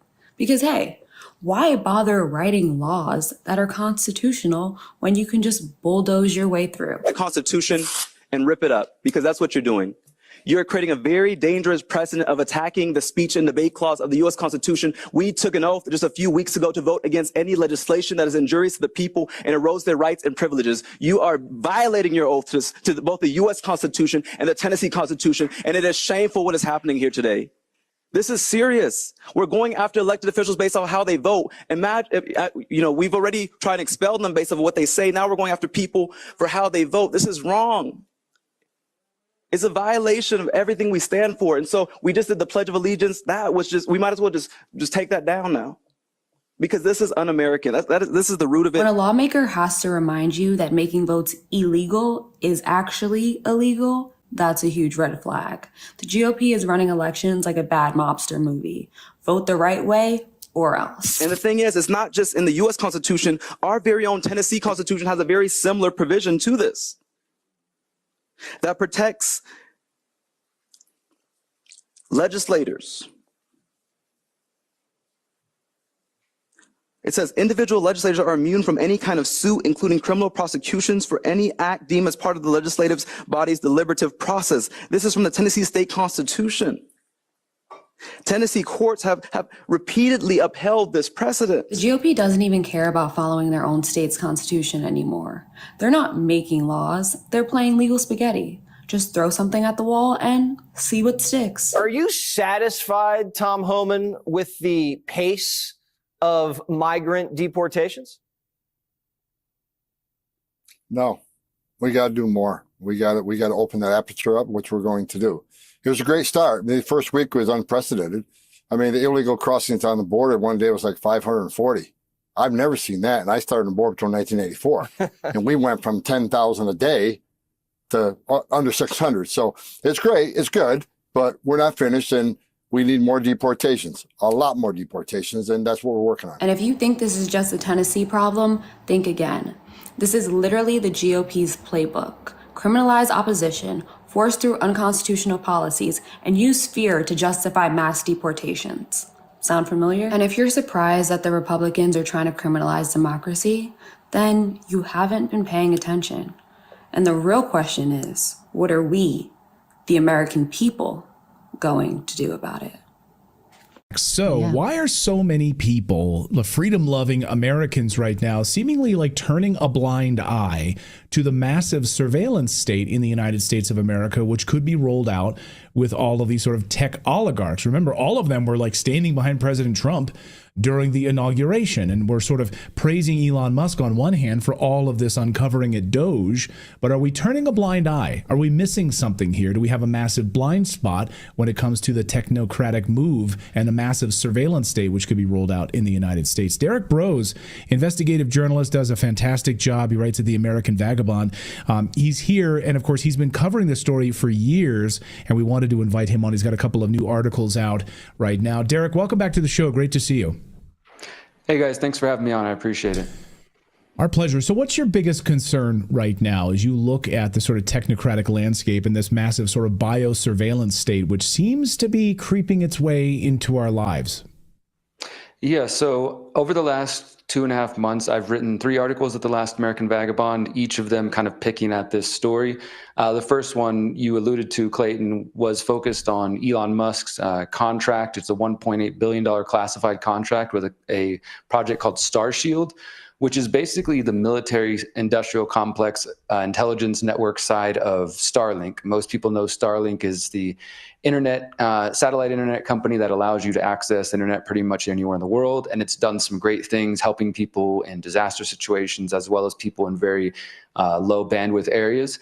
But as I said, there's another angle to that, and that is that every time Elon Musk sends up one of those Falcon rockets and people celebrate the space race has begun again, he's actually also sending out classified payloads for most likely the National Reconnaissance Office, which is the US government agency that was secret up until the early 90s, which deals with satellites and surveillance from satellites. And so SpaceX has partnered with the military, and the Starshield program is about creating the world's largest spy satellite network. And in my article at thelasamericanvagabond.com, I mentioned the head of the NRO, his name's Christopher Scalise. He actually gave a talk in late 2024 where he said, in his own words, quote, "You can't hide." Now, of course, he was referencing bad guys, terrorists, only criminals, and saying that that's what this is going to focus on. But I think it's something that many people may have overlooked as far as some of the things, like you said, people are celebrating with Doge and others, that Elon Musk is still a military industrial complex contractor, one of the largest. And in fact, another sort of related story I've reported on is that OpenAI, Anduril, which is connected to Peter Thiel, and SpaceX have all announced a coalition, a new kind of alliance coming together, where they're saying they want to compete directly with the old guard of the military industrial complex. This would be Raytheon, Boeing, Northrop Grumman, and others like that. And I'm afraid that we're going to see a sort of inversion where all of a sudden it becomes cool to become a military industrial complex contractor because it's Elon and because he's aligned with Trump and we're doing all this cool stuff and Doge, and et cetera. And so many people maybe are just not ready to see what's really going on, is that these same technocrats, the Peter Thiels, who has at least a dozen people in Trump's new administration, all going back to the PayPal mafia, Elon Musk, of course, David Sachs, Peter Thiel, and connected to the Bilderberg Group. Peter Thiel is a steering committee member of the Bilderberg Group, as well as his co-founder at Palantir, Alex Karp, that people might be missing these details, if not purposely trying to ignore them.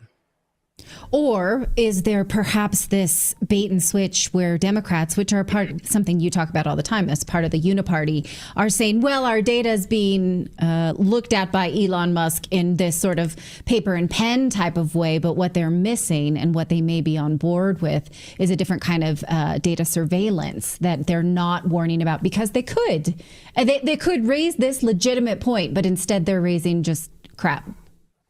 I agree. That's a great point, Natalie. And this is, I think, just sort of the standard for the mainstream world of politics, that they find certain things to focus on and to bicker about and to get people arguing about at work and online, when there's these deeper issues sort of going on behind the scenes.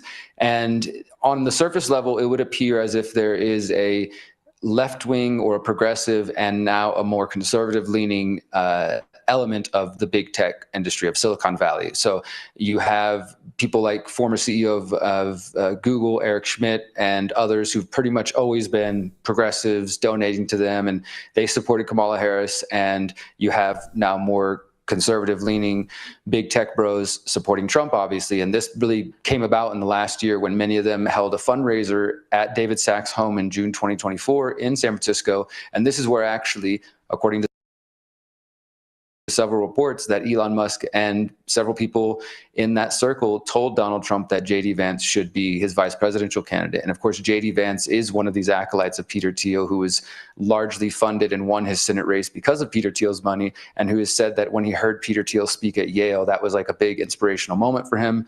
They started working and collaborating together.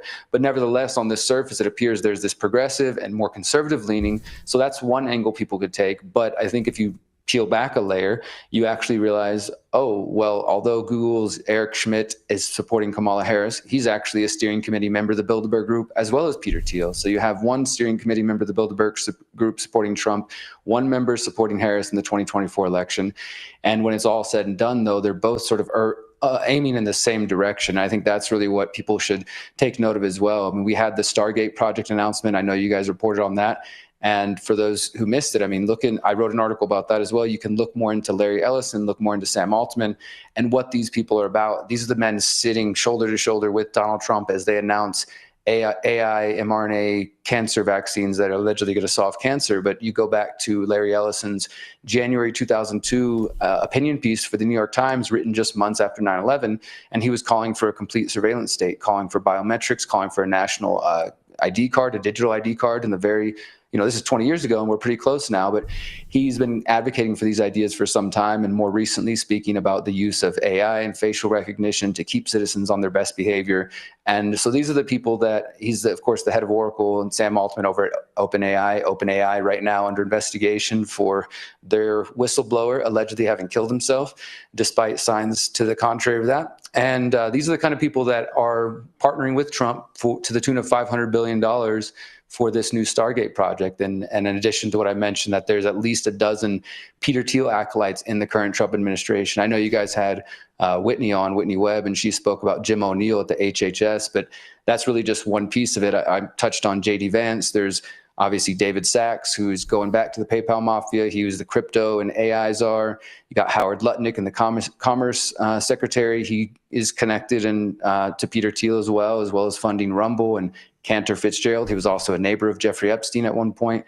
And the list goes on. And there's also Ken Howry. I'll just mention him. One last thing on him. I think he's an important piece of this puzzle as well. He was appointed to ambassador to Denmark, and some people are like, okay, big deal. Peter Thiel acolyte is being the ambassador to Denmark. He has no power, no influence. He didn't just work with Peter Thiel one time, though. He was part of his fellowship, part of the Thiel Foundation and organizations like that. But when you put this into context of Trump's calls for wanting to purchase or take Greenland and make it part of the United States, Greenland is under the Kingdom of Denmark. So Ken Howry, this Peter Thiel acolyte and associate, is now in a position to help negotiate or try to make that happen if that's really what Trump wants. And the other important piece of that is that if you go back to the original technocrats plan from the 1930s, the original technocracy movement, which said that we shouldn't have the political class, we shouldn't have the business class, that we should have technologists and engineers and the scientific elite basically micromanaging society using the machines, or what we would call AI now. Their original plan called for the tech native North America, and this included the United States, Canada, Panama, and Greenland. So what Trump is calling for is, in fact, very, very similar to what we heard almost 100 years ago from the original technocrat movement. I mean, you've talked about in your piece, really, and I think if people are sitting there saying, wait a second, this sounds crazy, just look at what's happening right now with the border wall and the idea that we will build some sort of a biometric border wall to keep people out. And it'll be done. This is how it always works, though, right? This is like how. Yeah, but this is how it always works. After 9/11, the Patriot Act, it's for your safety, they tell us, right? So you need to give up your civil liberties. You need to take off your shoes at the airport. And now everything will be scanned. You'll have a biometric system that the federal government will run. And Peter Thiel at Palantir and these guys, these acolytes, are going to be controlling all of this data and information. You have nothing to worry about. I mean, that seems to be what's happening.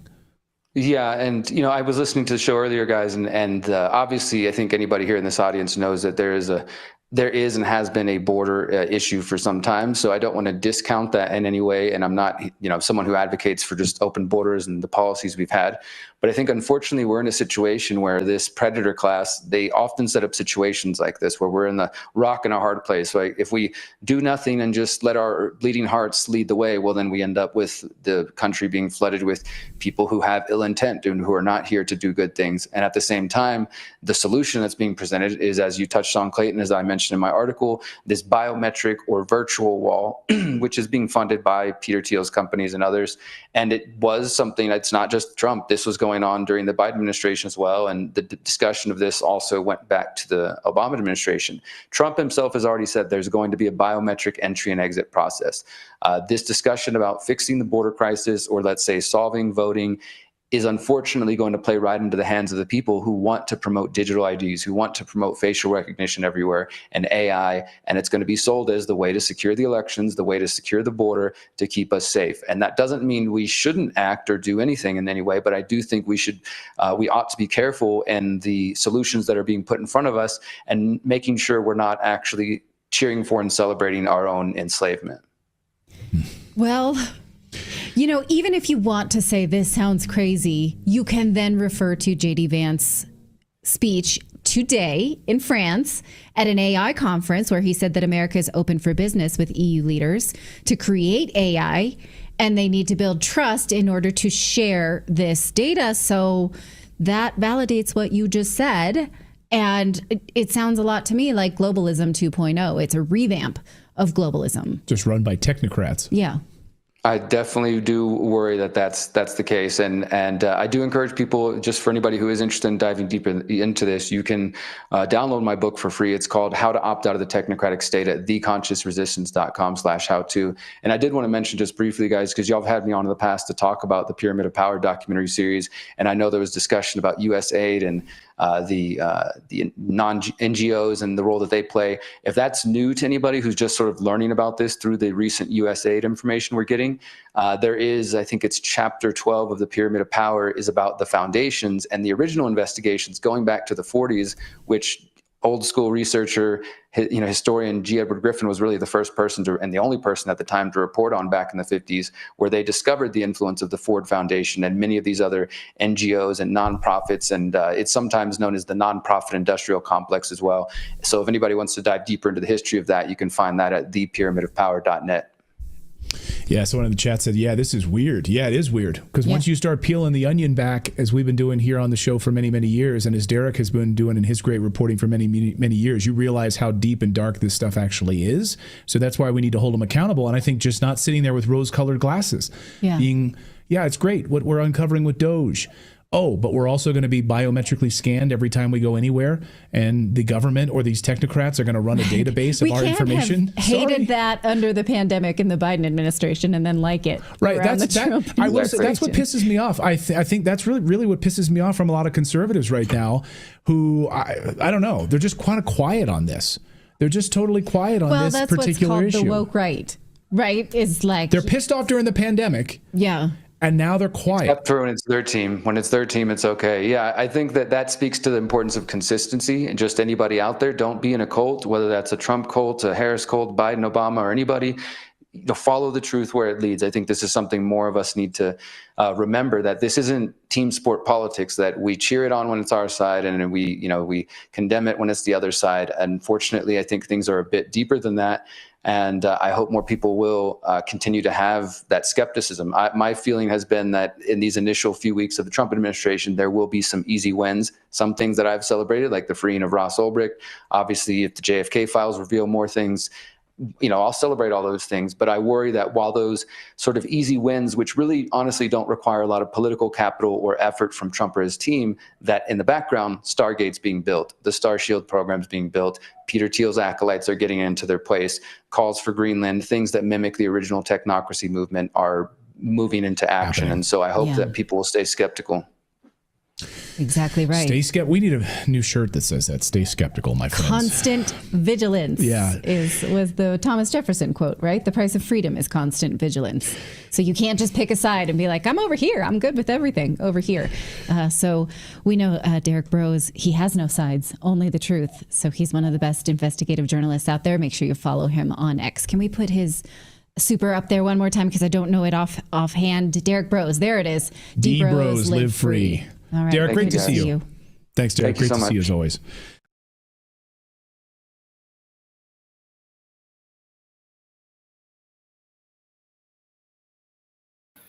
Okay, sorry about that, people. I had two videos going that were kind of overlap, but it was important for you to hear exactly the rest of what the discussion was about.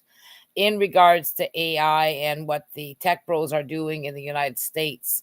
And we need to watch what they're going to be doing here in Canada.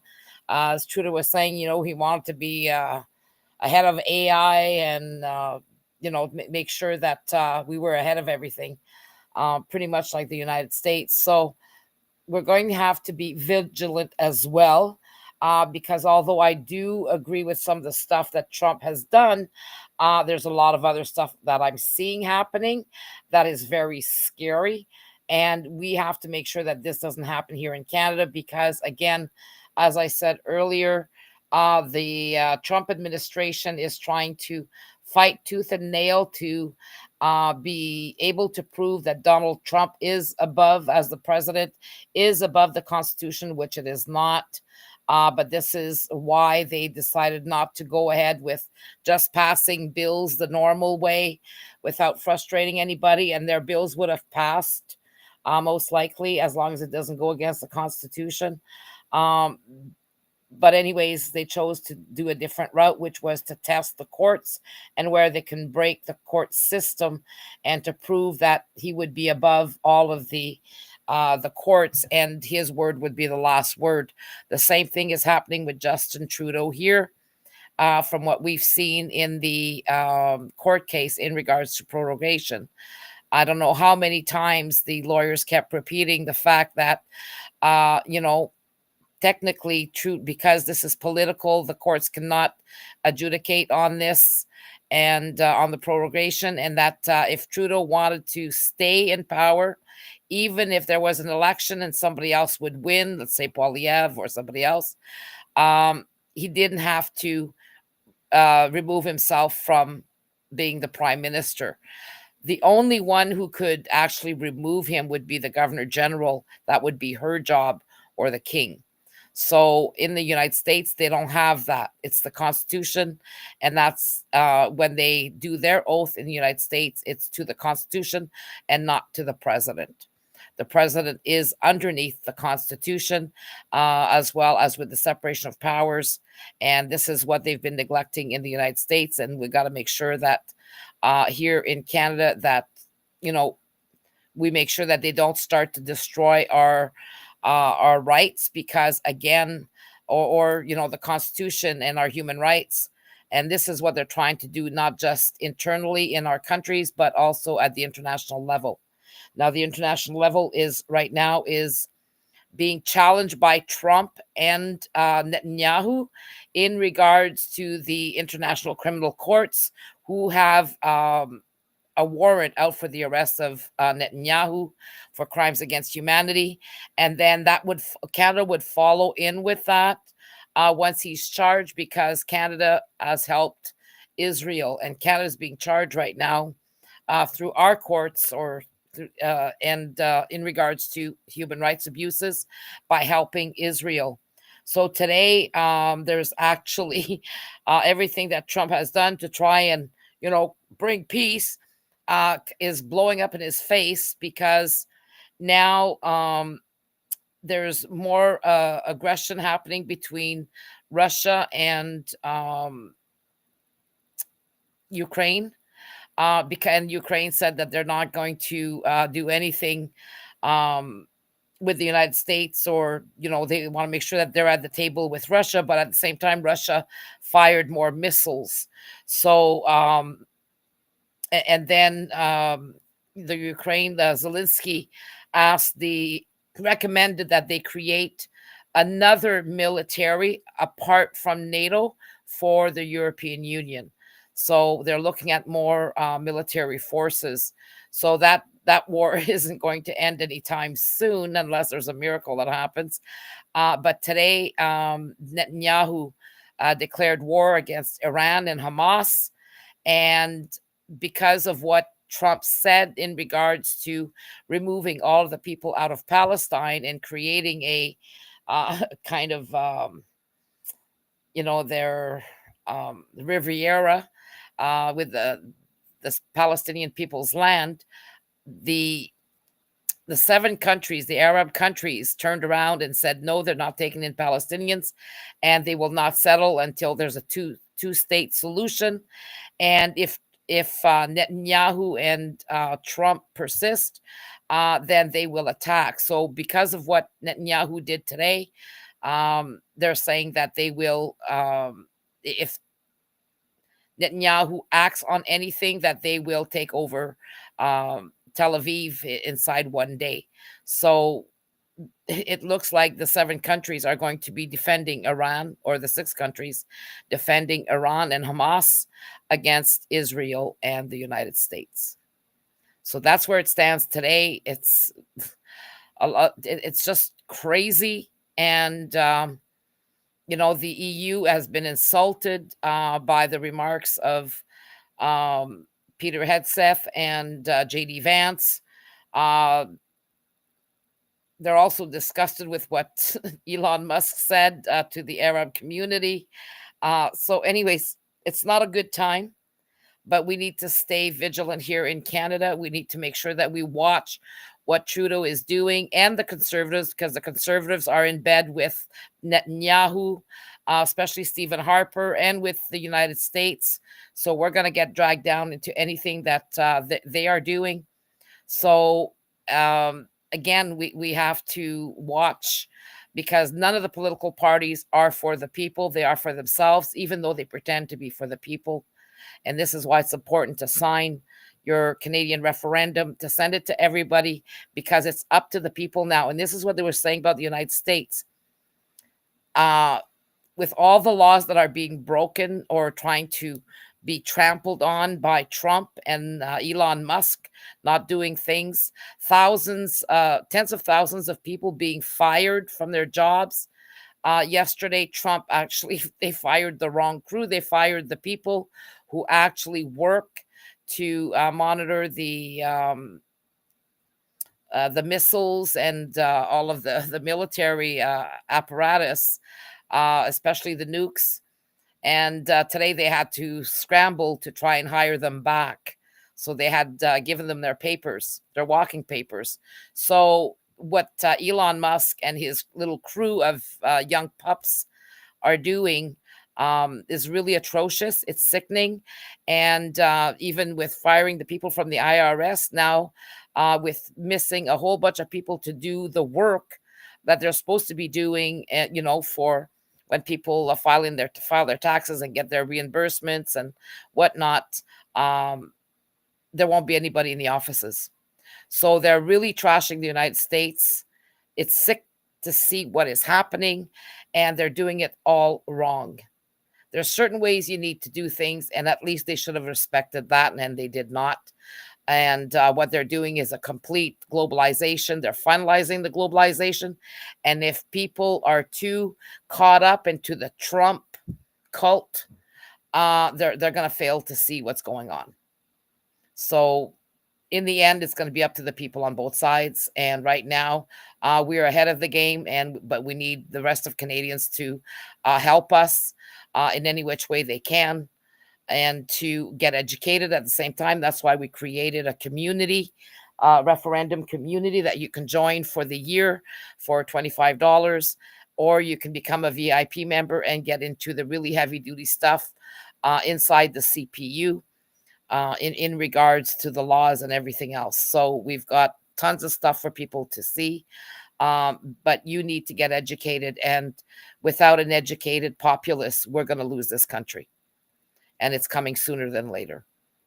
So hopefully it would be later, but right now it doesn't look like that, and we don't know how soon we can wake up tomorrow morning in an outright war. Right now it would be overseas, but it only takes one missile to come to this end. And Putin has been supplying planes and missiles to Iran. They also support Iran. So I don't know how that's going to go. But anyways, it'll be interesting to see. But they're finalizing their takeover of the planet as we speak. So either this is for show or confusion. We don't know. Time will tell. But we need to make sure that we are ready and that we take over our government the way we're supposed to, legally, because That was ours, given to us in 1982. We are the legal head of the legal shareholders, co-owners of this country and all its resources. And if we don't act, then we will lose it all. So why should we give all of our resources to the United States, right? Seriously, that is for me over my dead body. So this belongs to the Canadian people and our children and for their future. And it's up to us to take action. So please go to the CanadianReferendum.ca or the CPU.ca and join as a VIP. Read the information that's there, and also get informed, download everything that you can. Thank you. Well, we'll see you again. Attention, Canadians. Do you feel disconnected from our current political system? This could be our last chance to take a real legal stand for our rights. It's time to shift the political power to its rightful owners, the Canadian citizens and Indigenous peoples of Canada. Dive into our history. Understand the need for change and embark on the quest for true democracy. Are you concerned about our nation's commitment to human rights and self-governance? The power shift to freedom aligns with vital treaties and international laws enabling us to claim our rightful place as collective head of state. We advocate legally replacing the Crown, King Charles III, and our partocracy system with a true democracy, the peoples as the true collective head of state with veto power over our governance, to ensure your voice counts more than party interests. When our national collective civil and political rights are respected, your influence on policies will be direct and impactful. Join us on this noble struggle to make every Canadian and Indigenous peoples a meaningful participant in our future as collective head of state, which was legally owed and kept from us since the patriation of our Constitution, an official decolonization from the United Kingdom of 1982. It's time to correct the past of our government's lies and omissions to the people of our great country before it is too late. People 15 years old and over can sign our Canadian People's Referendum at CanadianReferendum.ca and unite for our rights as the collective head of state in our Constitution. Together, we can be the example in reshaping Canada's future, not just for us, but for all peoples worldwide, once and for all. Are you ready to be part of this transformative movement? Join the Power Shift to Freedom movement by the Canadian People's Union and be part of a bold vision for Canada's future. Visit the CPU.ca for more details. Embrace and face the change required on your part to shape our future.